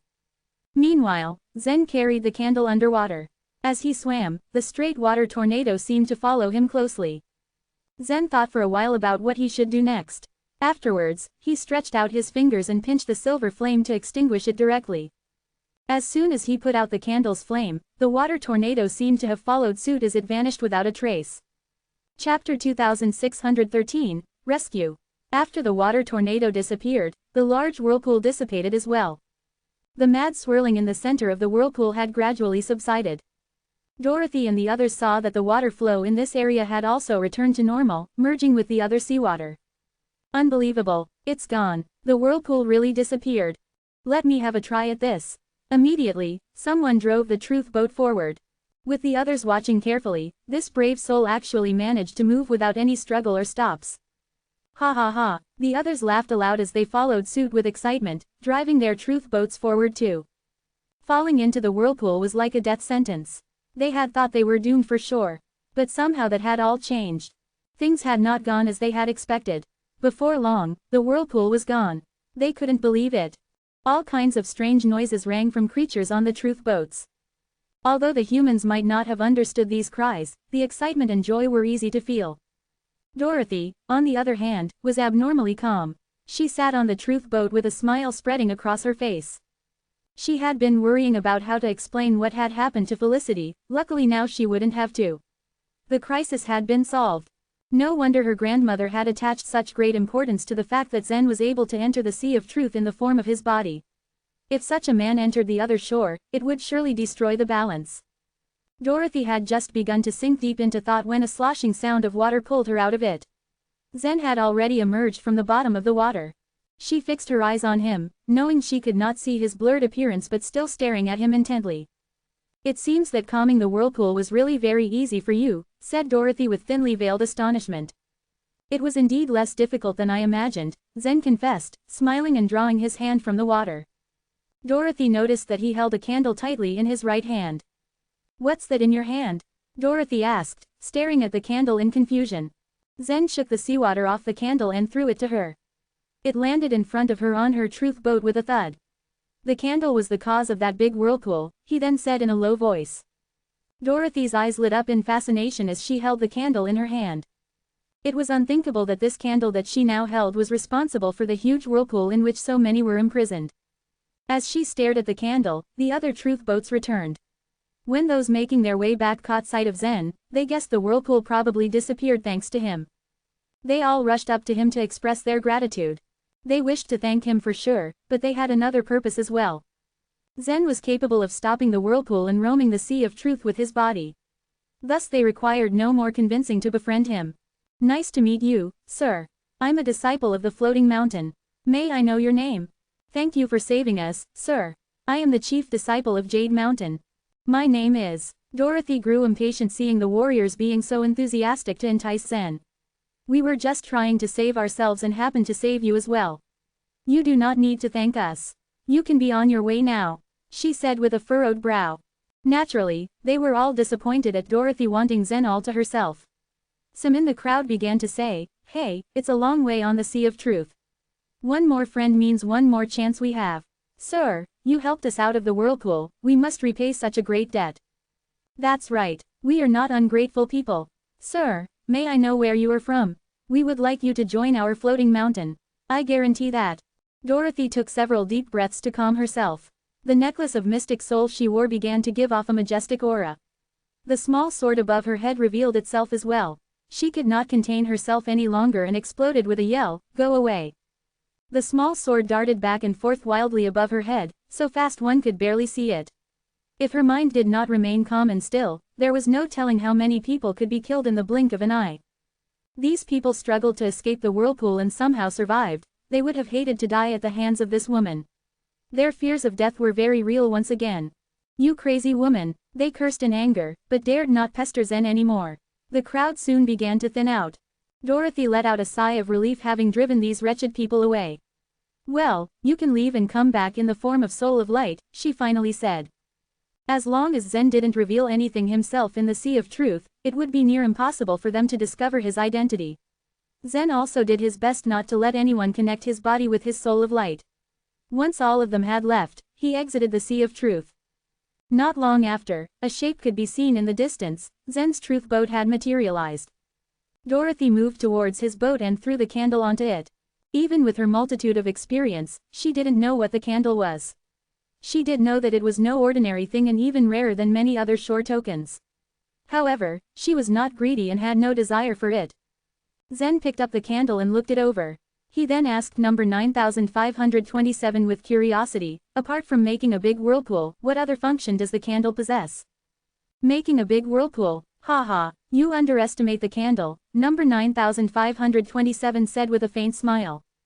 "What do you mean?" Zen asked, feeling slightly lost. "This is the soul candle, a key item for entry to the dark region. It is extremely rare even on the other shore," answered number 9527 after thinking for a while. "But my master hasn't been on the other shore for many years. Perhaps they have mastered a method of producing soul candles in bulk."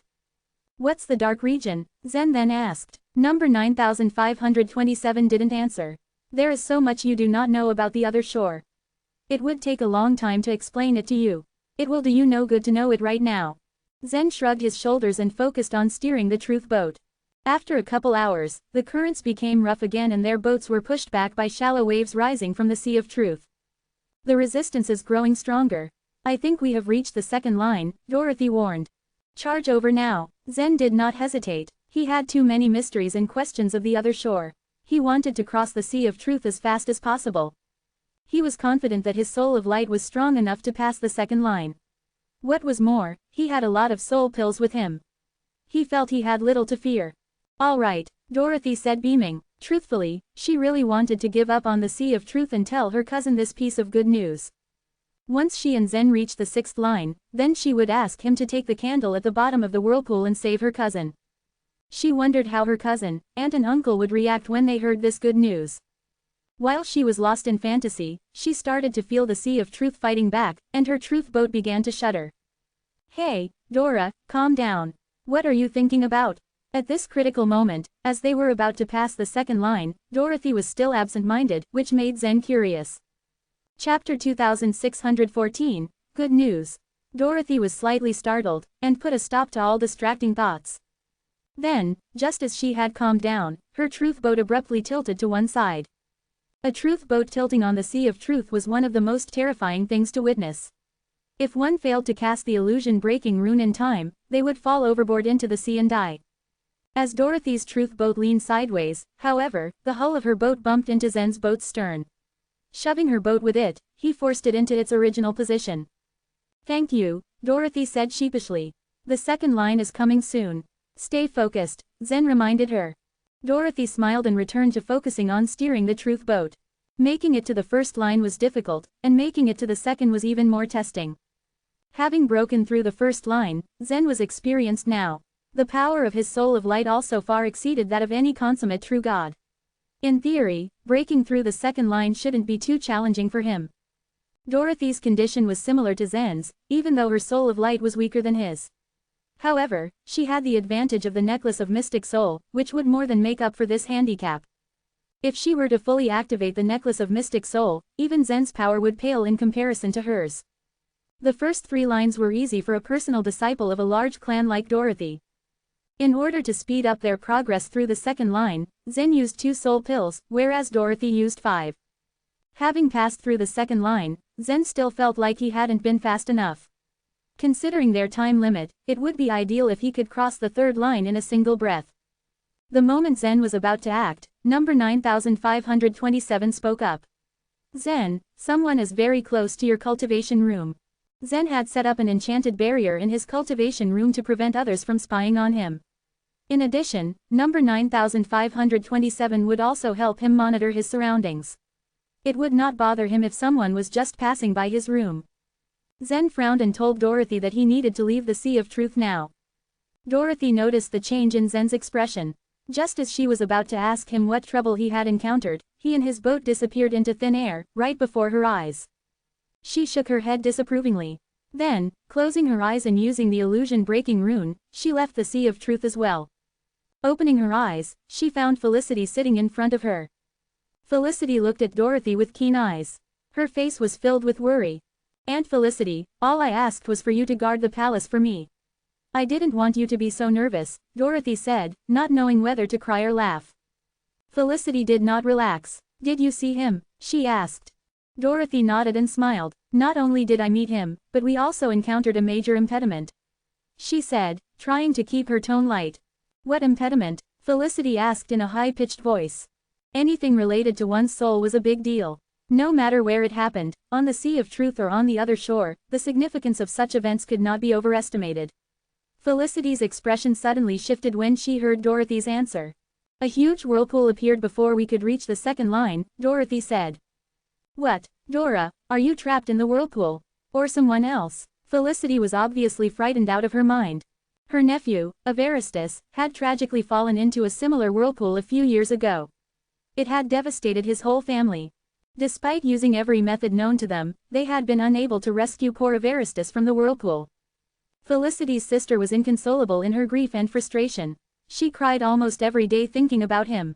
As for Evaristus, he was perpetually depressed and drowned his sorrows in alcohol. If there was indeed no way to save him from the whirlpool, he would have no choice but to reincarnate. Reincarnation, however, was a last resort. What a great misfortune to their clan would it be if Dorothy, too, fell prey to a whirlpool. Wait, how could a whirlpool have appeared between the first line and the second line?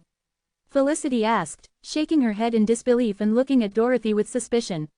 As she knew of the terrible consequences of being trapped in a whirlpool, surely she wouldn't look so relaxed if her words were true. "Dora, this isn't a laughing matter. Tell me the truth, or I will get very angry." Seeing Felicity's expression wipe the smile off Dorothy's face. "I'm not kidding. There was indeed a whirlpool, and we did fall into it. It's just that Zen dived into the sea and pulled out a candle," Dorothy explained, gesturing with her hand to demonstrate. "After he did that, the whirlpool just disappeared." "A candle?" Felicity tilted her head, deep in thought. Even though she was less suspicious of Dorothy, she was still confused. Dorothy was stubborn, but she was no liar. It seemed that she was indeed being serious. "Tell me what you saw, tell me every detail," Felicity said seriously. After Dorothy had told her the whole story, Felicity took a deep breath. "Could you ask Zen to help Evaristus?" she asked tentatively. Dorothy thought for a moment. "I don't see how that would be a problem," she said, nodding. Felicity smiled for what seemed like the first time in ages. Pulling Dorothy aside, she said, "Let's go to Daisy's home. I will tell her the good news." Before Dorothy had realized what was happening, she suddenly felt her head spinning. Felicity had pulled her up into the air, and they teleported instantly to the other side of the mountain. There stood a magnificent, cyan-gray palace. This palace stood opposite the Oneness Sky Palace. Many disciples from the Oneness Sky Palace would ask who lived in that palace. If whoever it belonged to was able to live so near to the Oneness Sky Palace, he or she must be a person of great power, influence or both. Most of the disciples could not get the correct answer. Very few of them figured it out, but they stayed silent and kept it to themselves. They knew the owner of the palace opposite them was the Oneness Sky Palace's leader's equal. After they had entered the palace, Felicity took Dorothy by the hand and led her straight to the backyard, where a woman in a white robe sat in a small pavilion. The woman was, perhaps, even more beautiful than Felicity. But her brows were deeply furrowed, and her face was etched with sadness. Whoosh! A beam of light flashed through the backyard and landed outside the pavilion. Daisy, said Felicity to the woman in white. Aunt Daisy, Dorothy called out. Daisy looked back at the two, her beautiful face deadpan. Oh, hello there, Felicity and Dora, what brings you here? She asked, her tone flat. Evaristus was her son, and after the accident, she had lost all interest in life. Seeing him listless and drunk broke her heart into pieces. However, she still didn't want Evaristus to undergo reincarnation. Felicity walked into the pavilion and asked quietly, Daisy, are you still worried about Evaristus? So what if I am? Daisy replied harshly, making Felicity recoil. It seems that your brother-in-law can't find a way to rescue him. Dora fell into a whirlpool, too, said Felicity. Daisy's body stiffened in response, and she stared at Dorothy, wide-eyed. But someone helped Dora break the whirlpool. Felicity continued, triumphant. Chapter 2615, A Calamity. Daisy's stiff body suddenly trembled. She stared at Dorothy and said, Dora, do you know what I've been through in the past few years? You can't crack a joke like this. Putting herself in Daisy's shoes, Dorothy realized she wouldn't have believed it either if she hadn't seen it for herself. Even so, she tried to convince Daisy again, Aunt Daisy, you have seldom gone out over the years. I'm afraid that you don't know that I've met someone whose body can enter the sea of truth. Can a corporeal body enter the sea of truth? Daisy raised her eyebrows questioningly. Felicity joined in to explain, over a year ago, Dora first entered the sea of truth and met this guy. I heard that this person was called Zen Luo. He can roam through the sea of truth with his body. If a corporeal body can enter the sea of truth, then he won't be afraid of the whirlpools, Daisy said looking convinced. In the past few years, she had spent her time gathering information about the whirlpools in the sea of truth. Although she did not know how they were produced, she still knew a great deal about them. She recalled what her husband had told her regarding them. One soul of light would perish if it touched the water of the sea of truth. Thus, once a whirlpool appeared, one would get stuck and would not be able to escape. However, if there emerged someone who was not afraid of the water of the sea of truth, they might be able to deal with the whirlpools. But these people had disappeared over time. It was impossible to find someone who was not afraid of the water of the sea of truth in the present. Naturally, when Daisy heard that Dorothy had discovered someone who fit the description, she found it hard to believe. Dorothy nodded and continued, when I got involved in the huge whirlpool, I also felt desperate as I remembered what had happened to Evaristus. To make her story sound concrete, Dorothy had to repeat what had happened to her again. Felicity nodded in acknowledgement and said, Daisy, Dora is not a girl who speaks nonsense. Besides, she doesn't want to disappoint you. Daisy showed no emotion the entire time Dorothy spoke. Suddenly, she sat up as her expression loosened. She gently clapped her hands together as if to summon something. A ghost-like figure emerged from outside the pavilion. Master Daisy, what can I do for you? Bring Evaristus here, said Daisy flatly. But Master Evaristus, the man seemed hesitant at this request. Over the years, Evaristus was known for his bad temper. He was addicted to alcohol and would ask for it every day. His tantrums were unpredictable and he would take them out on others. The servants were afraid to talk to him. No matter what he is doing right now, bring him back to me. A long-lost smile appeared on Daisy's face. Meanwhile, Zen had returned from the Sea of Truth. As soon as he came back, he heard a hurried knock on the door. Zen, it was the voice of Kenelm. Zen removed the enchanted barrier as he got up to walk towards the door. He opened the door to see Kenelm out of breath. The latter had an anxious expression on his face. What is it, Kenelm? Why are you so nervous? Zen asked as he tilted his head slightly. Something's wrong. The man-eating demon flowers from the Gracious Province are now in the 7-star city. Kenelm said as he struggled to catch his breath. The man-eating demon flowers resided in the Gracious Province. Over the years, they had colluded with the people of the Sand Country. Many people would get lost in the desert, but the man-eating demon flowers never dared attack the major cities of the Gracious Province. Now, these man-eating demon flowers had broken into the 7-star province despite knowing all the consequences. It was likely the excellent city was also in danger. The man-eating demon flowers have arrived at the 7-star city. Zen's eyes flashed in disbelief. Due to the protective forces of the Swordlight Palace and the Lofty Sword, non-human creatures never dared to attack the 7-star province. When Laura and Zen were passing through the Sand Country, the king of the man-eating demon flowers did not dare approach them. How did the man-eating demon flowers have the audacity to step foot in the 7-star city now? Zen stood stunned upon receiving the news. Yes, they are at the foot of the mountain now. The Swordlight Palace has asked to gather all the disciples from all the palaces. Let's go, Kenom urged him impatiently. As Zen opened his mouth to ask more questions, he felt violent vibrations under his feet. Let's go, Zen exclaimed, realizing how serious the situation had gotten. After Zen and Kenom left the secluded room, they flew up and began to ascend in the air. They headed to the top of the 7-star city. As they flew up, Zen turned around and squinted his eyes to stare at the ground. His pupils suddenly started shrinking. The 7-star mountain was huge. It was 10 million feet high and had tens of millions of houses and buildings built on the mountain. At the foot of the 7-star mountain, 6 huge vines were breaking through the ground and climbing their way over it. Zen figured the violent vibrations he had felt in the cultivation room were caused by the vines breaking through the ground. Rumble. Wherever the vines went, the buildings collapsed into piles of dirt and tiles with many true gods buried under them. Countless man-eating demon flowers were attached to the huge vines. They fell off the vines and rushed into the 7-star city to gobble up the divine citizens. The top-ranked true gods that could fly were safe. However, the other true gods and divine citizens who couldn't fly were unable to escape. They could only run for their lives before they were caught by the man-eating demon flowers and eaten alive. In the air, Zen could see the whole view of the 7-star mountain. He saw the man-eating demon flowers approach the 7-star city in high numbers, like a green tide rushing towards the city. In the blink of an eye, tens of millions of divine citizens became the food of the flowers who chewed on them with no mercy. Upon seeing this, Zen froze in the air. His body refused to move as he watched in a state of shock. Zen, snap out of it, or it will be too late to leave, Kenom urged. When the disciples heard the news, they began deserting the city one after the other. Kenom had plucked up his courage to inform Zen about the news. In Zen's view, the strongest race among all was the human race. Whatever non-human creatures were, there were only 2 results for them. Either they got dominated by the human race or got killed by them. When he had been in the universe, Zen had seen countless humans being slaughtered by the sorcerer race. However, the sorcerer race was a race created by Murphy, so it was still a war fought between different groups of humans. Watching humans get eaten alive by these flowers was hard for him to swallow. His heartbeat kept spiraling out of control. Rumble. All perdition broke loose when one side of the 7-star mountain got tangled by one of the huge vines. It swept down half of the mountain, causing houses to collapse with it. Many divine citizens died as they got buried under it.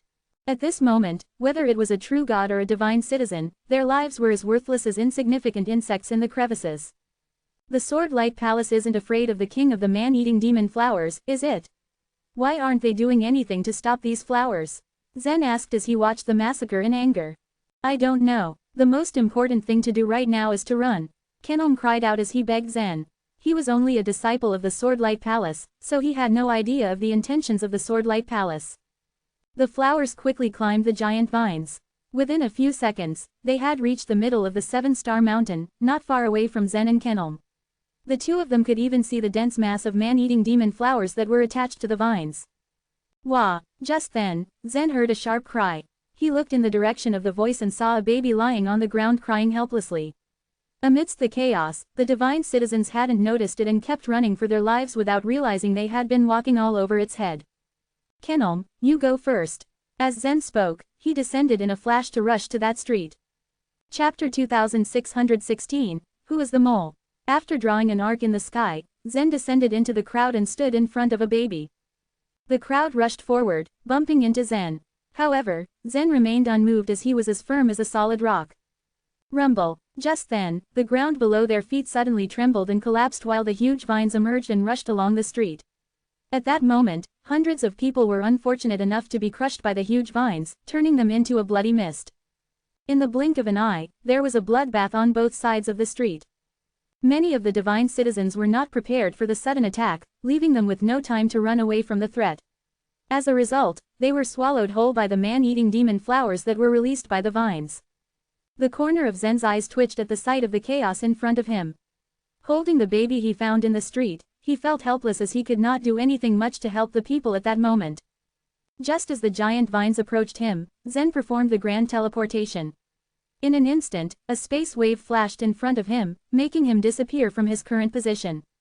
The next minute, he found himself up in the sky just above the 7-star city, still carrying the baby in his arms.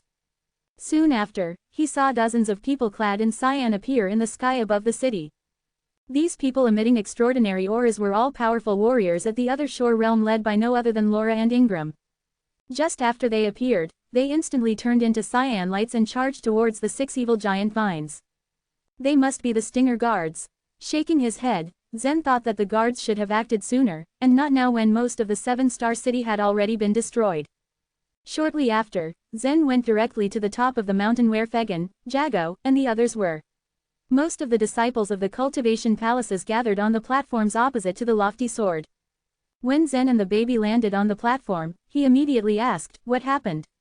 How were the man-eating demon flowers from the gracious province able to invade this place?"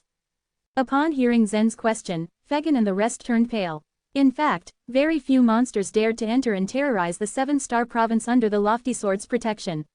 The monsters only braved to make trouble on the edge of the province.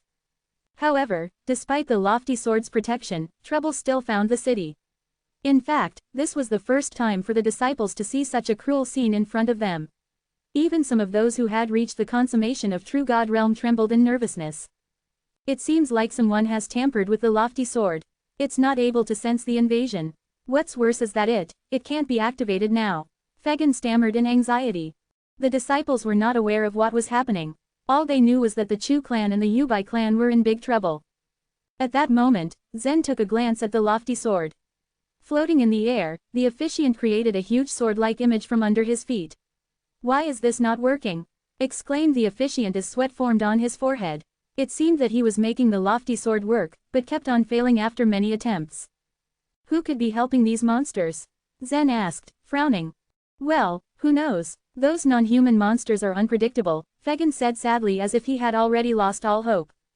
Understanding the fact that the man-eating demon flowers were hidden dangers in the gracious province, the Swordlight Palace had sent people to kill the demonic plants many times, but did not succeed for the demonic plants were too wise.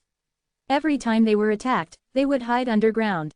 In fact, the Swordlight Palace had exhausted their efforts in killing them, but somehow they never managed to wipe them out entirely.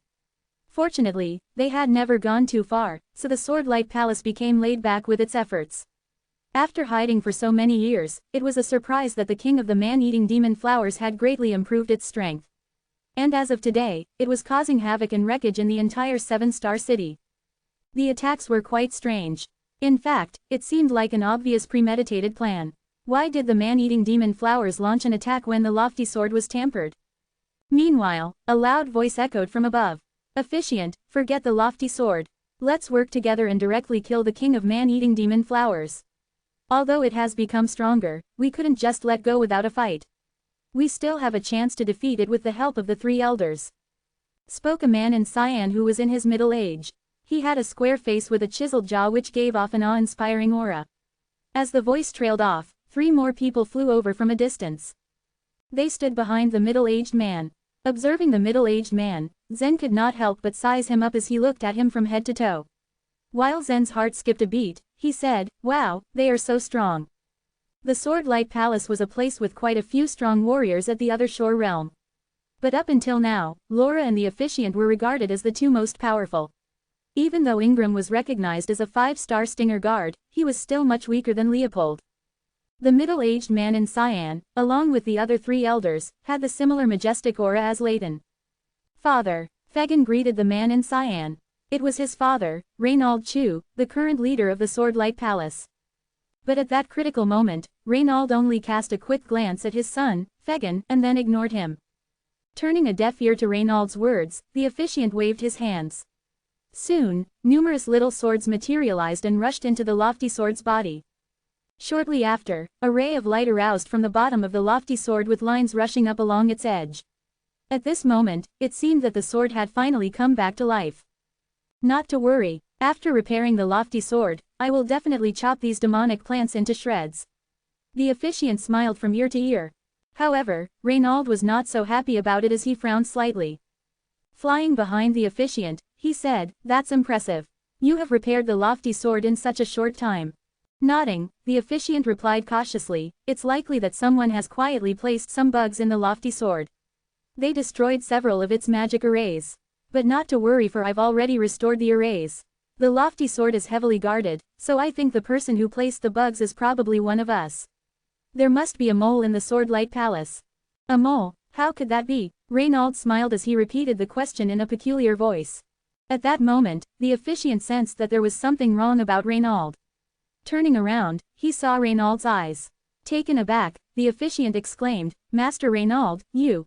But before the officiant could react, a long red sword had already pierced through his chest. Soon, a blood-red evil fire emerged from where he was pierced and instantly swallowed him whole. In a flash, his body had been completely burnt to ashes. "Reynald, what on earth are you doing, Master Reynald?" Up in the air, two old men could not help but cover their mouths in shock. Never had they thought that Reynald would kill the officiant. "Ha ha, Ibrahim, let's start." After killing the officiant, it seemed that Reynald had already taken care of his problem. Meanwhile, the third old man let out a loud and hideous laugh. Soon, his skin quickly cracked, revealing a muscular body. Chapter 2617, Escape from the Seven-Star City. The figure that emerged from the old man was as tall as 20 feet and his skin was dark. Everything about his appearance was brimming with hostility. There were 3 horns at the top of his head and his face was long and thin. The arms of the unusual figure were as long as an ape's. He flaunted his sparse sharp teeth when he opened his mouth. Every feature of his body contributed to making him look terrifying. The baby in Zen's arms had just stopped crying.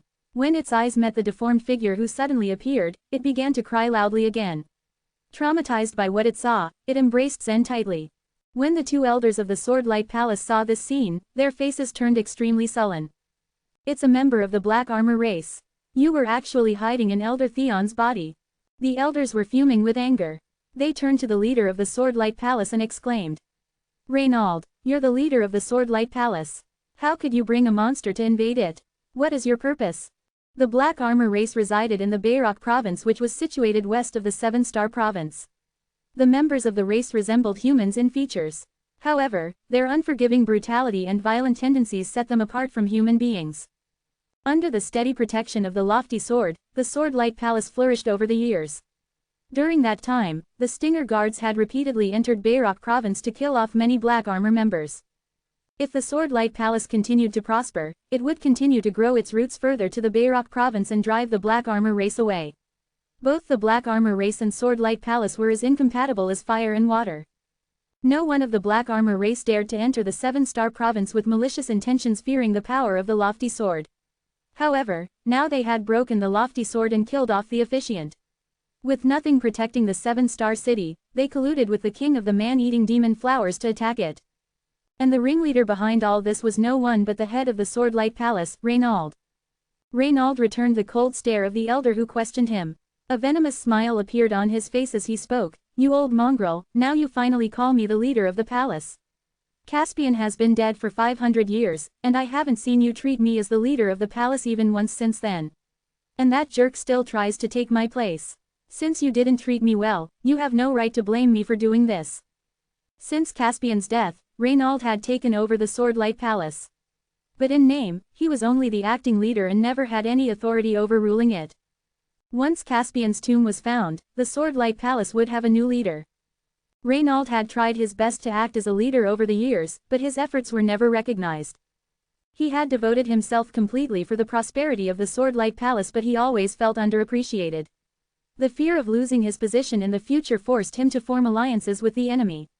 His plans included colluding with the Black Armor race to kill Theon and using the bone skin secret skill to let Ibrahim hide into Theon's body. On the sidelines, he teamed up with the king of the demon-eating flowers from the Sand Country to cause chaos in the Seven-Star City. "What a vile man you are. You will just destroy the Swordlight Palace when you can't be the leader. Our Swordlight Palace inherited the good tradition of the Oneness Sky Palace. We only choose virtuous people to be the leader. You are a despicable man and you will be despised by the world." The 2 elders had never imagined Reynald would turn so bitter as to overturn the Swordlight Palace because of this. The elders began to prepare themselves for a fight. As they chanted words, a strong aura started to surround them. Limitless spots of light sprung out from their bodies and began converging into 2 bright golden swords. The power surging from the swords was frighteningly strong. The lofty sword and the 3 elders were like 2 pillars holding up the Swordlight Palace. Both of them contributed to the protection of it. Now with the lofty sword broken, it was up to the elders to serve their lives in guarding the Seven-Star City. Their power was not to be underestimated. "Ha ha, I've been hiding in this body for more than half a year, and it was killing me. Ibrahim of the black armor race grinned wickedly. Thin lines of blood appeared on his black body, and a tyrannical aura gushed out from his presence. Whoosh! In the blink of an eye, both sides charged at each other as a devastating battle took place in the air. The two elders fought with Ibrahim and Reynald with all their might. Streaks of energy spread out in the sky as the two great sides faced off against each other. When they exchanged blows, their energy flowed violently. The overwhelming sight made the disciples below stare with their mouths agape. Fagin was pale at the sight. He opened his mouth slightly and murmured under his breath, "Dad, Dad, what's going on?" His hands trembled in shock. Although he was a playboy in the Chu clan, he had always taken pride in his clan. He never expected his father to betray the clan in the Swordlight Palace. Conflicting emotions filled his existence as his body shook nervously. "You two old mongrels are really strong. Now explode." Ibrahim was surrounded by hundreds of golden swords. As he roared, several black veils of mist began to explode. The black mists made huge noises and shattered the golden swords into pieces. The explosions produced massive shock waves that rushed in all directions. The disciples directly underneath them felt dizzy under the impact. Instinctively, they covered their ears with their hands and felt blood gush out from the tip of their fingers. Zen was able to withstand the shock waves and protected the baby in his arms. He stared up at the battle in the sky with a worried expression. As the battle raged on between these powerful warriors at the other shore realm, Zen realized he was not qualified to interfere yet. The wise choice would be to retreat from Seven Star City as quickly as possible. However, once the non-human monsters had invaded the Seven Star City, no other place in the entire province was safe. Never did he ever expect to encounter such a situation when he first entered the Swordlight Palace. The Stinger guards worked together to hold off the 6 huge vines on the mountainside of the Seven Star Mountain. Their efforts were in vain as the huge body of the king of the man-eating demon flower was buried deep underground. It was useless to try and cut its vines. Ingram managed to cut off a large vine.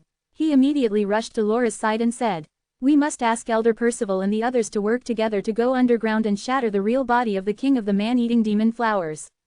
Laura directed her gaze up at the sky, and a weak smile appeared on her face. "I'm afraid they don't have the time." Ingram also raised his head and looked up at the sky. His face changed color as he exclaimed, "The Black Armor race. Why is Reynald attacking the elders?" "Look over there," Laura said as she pointed at the sky. Ingram looked in the direction where her finger pointed and saw dozens of black lights now flying towards the Seven Star City from the west. Reinforcements of the Black Armor race were arriving in heavy numbers. At the frightening sight, Ingram trembled as he felt the will to fight leave his body. Even with the lofty sword destroyed, the Swordlight Palace was confident about guarding the Seven Star City and killing the crazy king of the demon-eating flowers. However, with the Black Armor race involved, the situation was now out of their control. "What should we do?" Ingram said while panicking. With desperate eyes he looked at Laura for instructions. Laura gently bit her lip, her pale face drained of all its color. She took a deep breath and made a decision. "Order the Stinger guards to abandon the Seven Star City. You go and get the flying ship. We'll take the disciples of the palaces and leave." Ingram stared at her in bewilderment. The Swordlight Palace had stood strong for so many years and they had put in so many efforts to manage the place. How could they give up and flee like this? But after careful consideration, he realized they didn't have much choice. They had to leave for now. "Let's go." They nodded to each other agreeably. Laura took a step forward on her tiptoes and ascended to the air. In a flash, she appeared in the sky above the Swordlight Palace. "Master Laura, what should we do, Master Laura?" The disciples were all in dismay. As soon as they saw Laura, they eyed her up as if she was their savior. Laura looked around and noticed Zen's expressions. Compared to the other disciples, he looked the calmest. She snapped her fingers and an illusory sword shadow hovered above their heads to protect them. The disciples of the Swordlight Palace felt relieved under Laura's protection. Soon after, a big flying ship appeared before them. There stood Ingram looking over at the disciples from the ship. "All of you, board the ship. We're leaving," Laura said flatly, signaling the disciples. "But as members of the Yubai clan, how can we abandon the Seven Star City?" Belden frowned and protested. "If you wish to die, by all means, stay here," Laura said curtly. Then she moved her body and boarded the flying ship. The disciples gulped down their hesitation and jumped aboard the ship without a second thought. Several disciples of the Yubai clan and Chu clan debated for a while. Finally, they realized that their lives were above everything. They quickly followed the others and got on the flying ship. Chapter 2618, The Last Resort. The wide, white ship blended in with the clouds, flying up steadily before dashing towards the north. Back then, Athamar had eyed 7-star province as an appropriate site to hold the lofty sword, for the purpose of building a direct path from the south to the north. Of course, Ingram would now choose to head north. Some disciples in the ship were in anguish, knees dropped to the floor. Although Swordlight Palace wasn't known to be a great force in the human race, the 7-star city was their home. Leaving their family burning was nothing but pure horror, and yet escaping was the only choice they had. Fagin sat still in a corner, a dull look in his eyes. Nobody could read his expression. Suddenly, a figure darted across the room and grabbed him by the neck. Fagin's back slammed against the ship, a loud clunk ringing in everyone's ears. Elgin tightened his grip around Fagin's throat. His voice, laced with ferocity, echoed across the room. "It's all your father's fault. He did all of this to us." "That's right. What Reynald Chu did is unforgivable. Let's kill his son." The disciples of the Yubai clan and the Chu clan were indignant. Grief filled their hearts with nothing but retaliation. And who was more fitting on the receiving end than Fagin, the perpetrator's son? The whole atmosphere turned tense. For a moment, it really seemed that they intended to kill him. Just then, Elgin felt a fist strike hard against his chest. The force was enough to briefly halt his breathing. The punch sent Elgin flying across the length of the ship.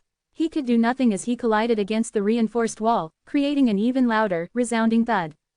As he held the baby in one hand, Zen looked indifferently at Elgin, who grasped his stomach in extreme pain. In a low voice, Zen addressed the room. "I don't know this feud within the Swordlight Palace, but Fagin is not at fault here.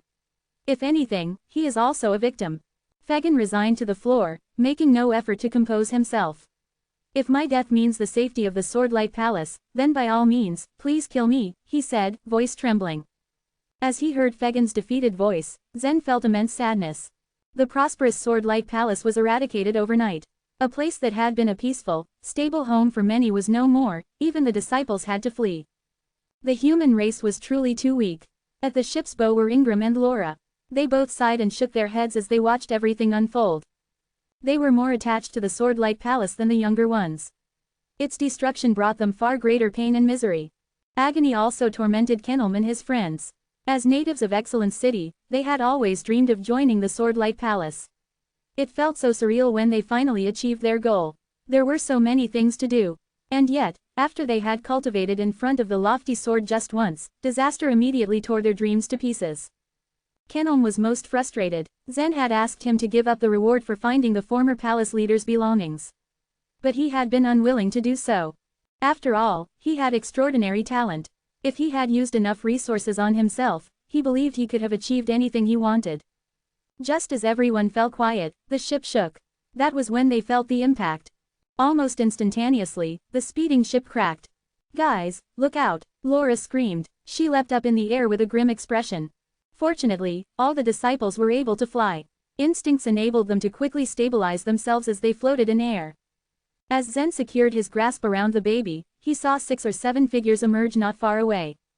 At the center stood Reynald Chu, leading members of the Black Armor race.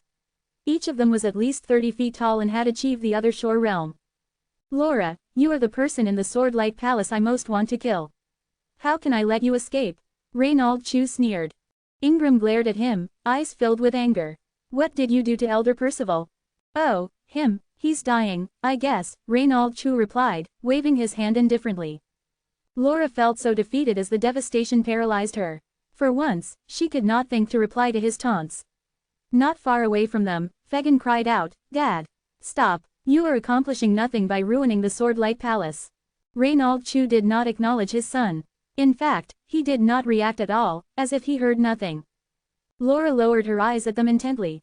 She stretched her fingers and pale green light materialized into a wisp, which sprouted until it turned into a sword. As it did so, she said, "All the disciples, run for your lives." At this point, even she, the leader of the cultivation palaces, couldn't protect the disciples. The only thing remaining was the last resort, to sacrifice her life. The disciples knew they were of no match, and obeyed Laura instantly, fleeing the scene in fear. "Kill everyone except my son," ordered Reynald Chu. The Black Armor race members grunted as confirmation. As if there was no time to waste, they rushed towards the disciples. "It seems you all want death," Laura roared. With a savage look in her eyes, she pointed her blade towards one of the men from the Black Armor race. Before the man could react, however, Laura had already hurled her blade towards him. He could barely blink as it traveled thousands of feet, puncturing his head. The man was merely a warrior in the second stage of Other Shore Realm and was thus no match for Laura. He took his last breath as he fell down from the sky. He was only one of them all, however. Other members of the Black Armor race had already charged at the disciples. Just as she was about to storm towards them, Reynald Chu blocked her path. He sneered at her with utter smugness. "Where do you think you are going? I'm your opponent, not them." Laura's mind raced. These disciples were the best ones in the Swordlight Palace, but how could they escape the pursuit of the strong warriors at the Other Shore Realm? The Black Armor men flew so fast as they chased the disciples it seemed as if they had turned into rays of speeding light. They were unstoppable. Every disciple that crossed their paths perished. In the blink of an eye, dozens of disciples turned into no more than spurts of blood spattered in the air.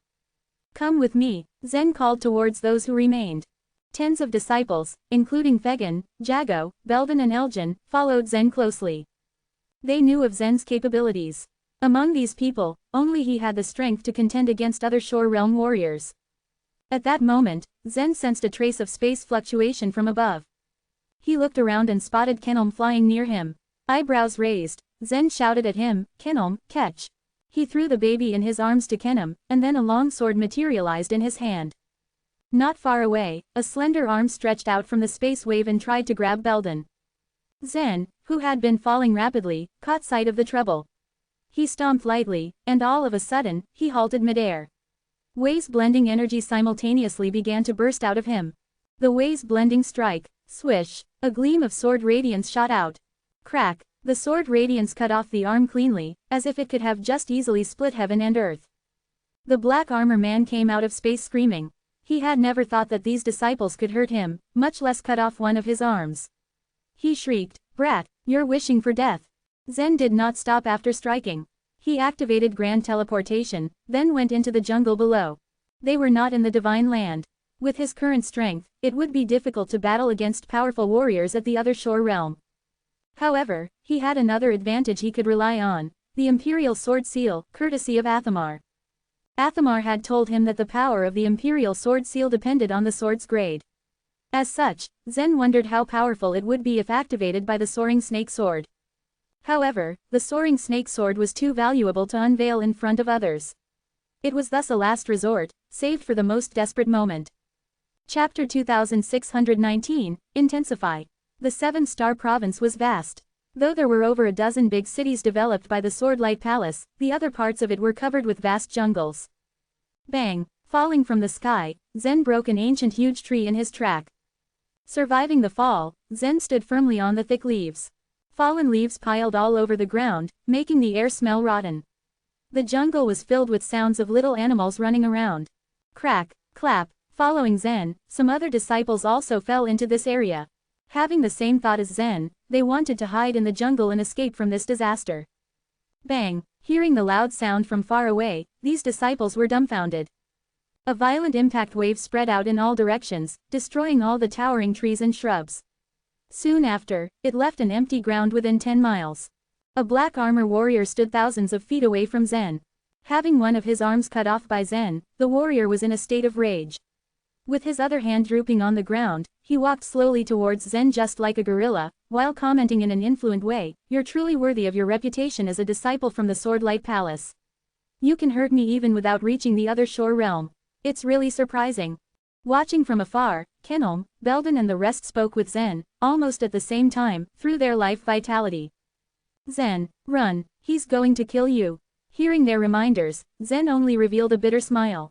Of course, he knew that he was being targeted by the Black Armor warrior. It was not the first time that someone of the Other Shore Realm chased him. But he felt the greatest pressure this time. As the Black Armor warrior approached him, his truth of godly ways slowly appeared, forming a shield on the surface of his body. The Other Shore token of this Black Armor warrior is a shield. Zen's eyes narrowed in trepidation, seeing the shield.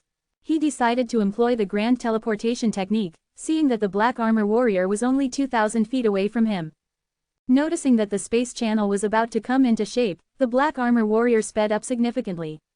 With his strength, he lunged with an attempt to kill Zen before he could escape using the grand teleportation technique. However, Zen's act obviously exceeded the Black Armor Warrior's expectations.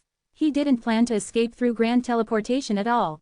Instead, Zen abruptly retreated backward like a bolt of lightning, as the space fluctuation spread in the air. All thanks to Zen's deceptive movement, the Black Armor Warrior pounced quickly and smashed a large crater in the ground, missing his target. "What a cunning brat," he said, gritting his teeth. Missing the first attack, the Black Armor Warrior continued to chase after Zen. Whoosh! In the distance, Belden, Kenom and the rest felt worried about Zen as they watched the chase. "This monster is too fast. Well, he is at the other shore realm. I'm afraid he will catch Zen sooner or later." As the chase went on, the distance between Zen and the Black Armor Warrior was getting closer. In less than 10 seconds, the Black Armor Warrior was able to close their distance to only 30 feet. "He's faster than I expected." Though slightly shocked, Zen was expecting a strong opponent. After all, the other shore realm was a totally different level. With his current strength, fighting the other shore realm warriors was too difficult for him. Swoosh! Hearing a whistling sound from behind him, Zen had no time to look back at all. However, he had been observing his surrounding with his spiritual sense all the time. As if he had eyes on his back, he gently twisted his shoulders, dodging to the other side without hesitation.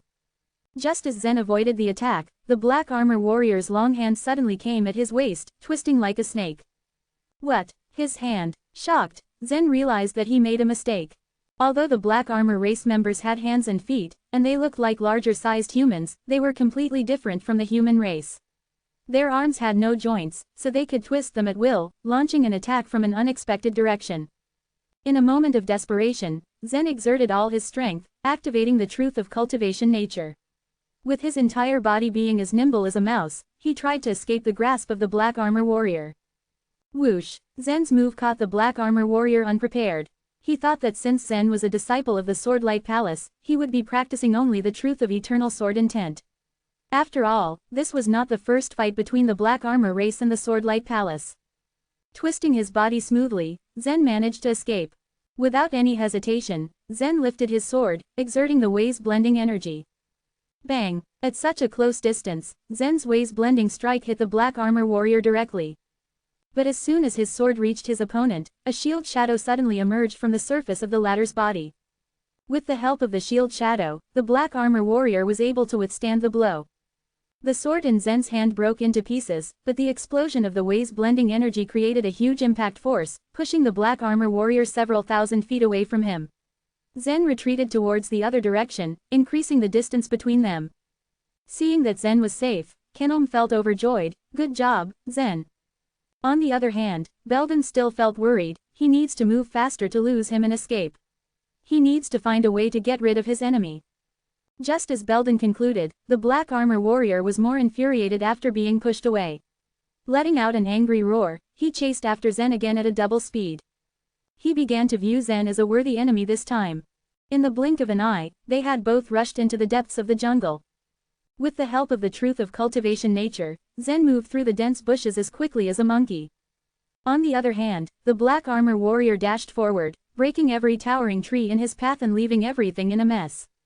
After running about 10,000 feet, Zen suddenly stopped. Not knowing what Zen was up to, the Black Armor Warrior also stopped not far away from him. "Are you going to surrender?" he asked with a sinister grin. Zen didn't respond. Flicking his finger, another long sword suddenly appeared in his hand. The Black Armor Warrior stood in awe. Although most races other than the humans didn't use swords as weapons, the soaring snake sword's brilliance was too obvious. The Black Armor Warrior might not know swords well, but he could tell that Zen's sword had an extraordinary background. It was probably a peerless weapon. "That looks like a good sword. Ha ha, if I bring that booty back home, I will obtain a lot of rewards," the Black Armor Warrior said with excitement. Seeing that his enemy was ready to launch another attack, Zen started to recite the Imperial Sword Seal.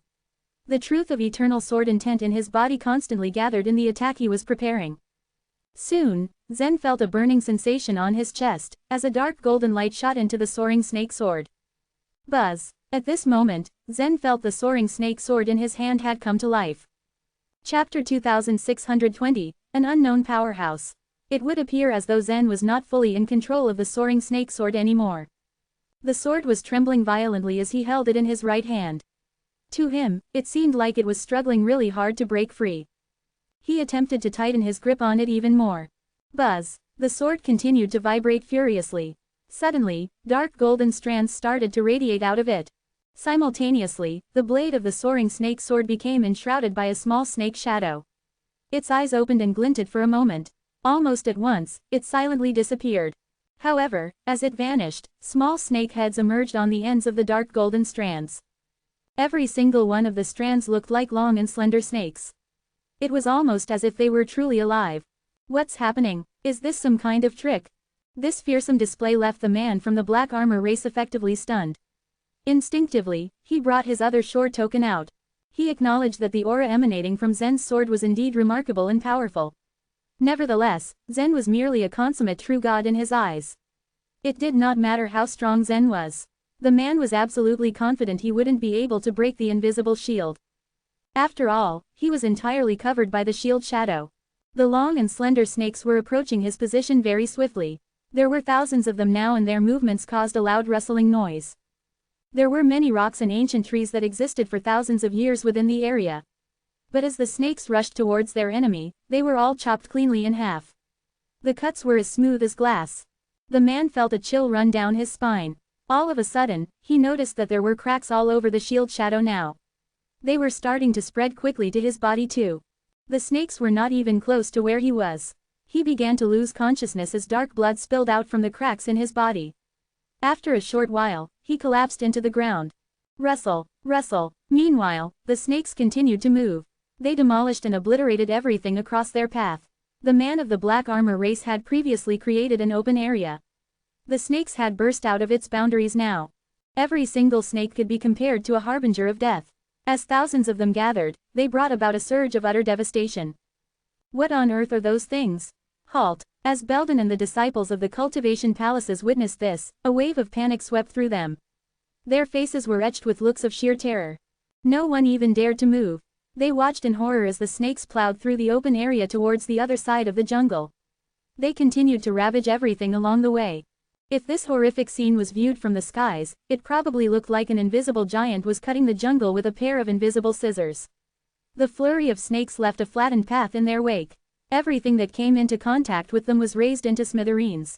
Is it possible that a supreme powerhouse is lurking within the jungle? I wonder which side that person is on, the Swordlight Palace or the Black Armor race. Promptly, Belden drew a conclusion based on his own observation. Logically speaking, Zen would surely be saved if that powerhouse was on the Swordlight Palace's side. If not, then he didn't even want to think about how Zen could have survived that. Meanwhile, in the jungle, Zen was undeniably thunderstruck. He could not believe what just happened. Athamar told him he would give him a magnificent and generous gift, but Zen did not take his words seriously. He was not thoroughly impressed with the power of the Imperial Sword Seal activated through the Cyan Sword. The Imperial Sword Seal might be a precious and supreme treasure to others. But in Zen's opinion, it lacked power compared to the Wei's blending strike. But at this moment, Zen finally understood what Athamar meant. The power of the Imperial Sword Seal was dependent upon the grade of sword he had. A sword with a higher grade would result to a much more powerful attack. Slowly, Zen walked over to where the corpse of his opponent was. As he examined the body, he noticed that the cuts were as smooth as glass. It implied that this body was no different from the rocks and trees around in the eyes of the snakes. In addition to that, the people of the Black Armor race should have bodies stronger than normal humans. Nonetheless, they still couldn't compare to Zen's body. He also observed that the shield shadow created by the other shore token was unable to withstand the assault of his sword strands. It got slashed cleanly apart just like the trees. Zen totally underestimated the sharpness of the sword strands. They were more than what he had previously thought. Until he had tested them out on such an adversary, he would not have known how sharp they were. It's such a shame that no one could ever see this sword. It could only be used when I'm in extreme danger. Zen muttered to himself. With a wave of his hand, he transported the corpse of his opponent into his space ring. After all, this man was a mighty warrior at the other shore realm. Maybe he could uncover and loot some treasures later. Shortly after, Zen emerged on the edge of the jungle. Then, he saw Belden and the other disciples who stood rooted to the same spot. He was a little bit bemused, so he asked them, "Why didn't you escape?" It was very unfortunate that these disciples lacked combat experience. After the Swordlight Palace was destroyed, all they could do was put their hopes on Laura. But now, Laura was off fighting against Reynald. This put them into a state of panic as they also had nowhere else to go. If it was Zen in their place, he would have run away. The disciples were all stunned when they saw Zen. I can't believe it. Zen, you are still alive. Did you know who that powerhouse was? Did that person manage to kill the man from the black armor race? Quote. Zen had been thinking long and hard about how he would explain the sword strands to the disciples even before he started walking out of the jungle. However, they already thought that a powerhouse was the one responsible for that. With that, he thought it was best not to explain it further. In any case, he doubted whether they would believe he could perform such a powerful technique at his current cultivation level. The only thing he could do was pretend to be perplexed by this as well. He told them, a short while ago, I only saw a figure clad in white and nothing else. All of a sudden, the man of the black armor race was slashed cleanly apart. Amazing, that powerhouse is extremely powerful. Maybe that person can take Reynald on. Still I wonder if this powerhouse would agree to fight against Reynald. With this, the disciples saw a glimmer of hope once more. They hoped that a strong and superior powerhouse would come and save them from all these evils and therefore save the Swordlight Palace. Nevertheless, Zen knew that they were just getting their hopes up. Dong, out of the blue, they heard a muffled sound coming from the sky. A shadow of a huge sword appeared across the sky. Suddenly, two figures plummeted down and landed in front of the disciples. The two figures were actually Laura and Ingram. Ingram had lots of wounds all over his body. His legs were chopped off and blood spurted out of the cuts. Laura, on the other hand, was half naked. Her colorless skin was covered with numerous sword marks. As this scene unfolded right in front of them, the disciples started to run to them. Moments after the two figures fell, a space wave flashed in the air and Reynald promptly appeared before it. He was holding a long sword with a cyan blade. Then he spoke heartlessly, it's useless to struggle. You finally found your father's tomb after searching for so many years. So now, it's time for you to go to perdition and join him for eternity. Ha ha. Laura looked at him with utmost contempt and defiance. She gently tapped the space between her brows. Soon after, a ball floated out. It was a laden Thurgy.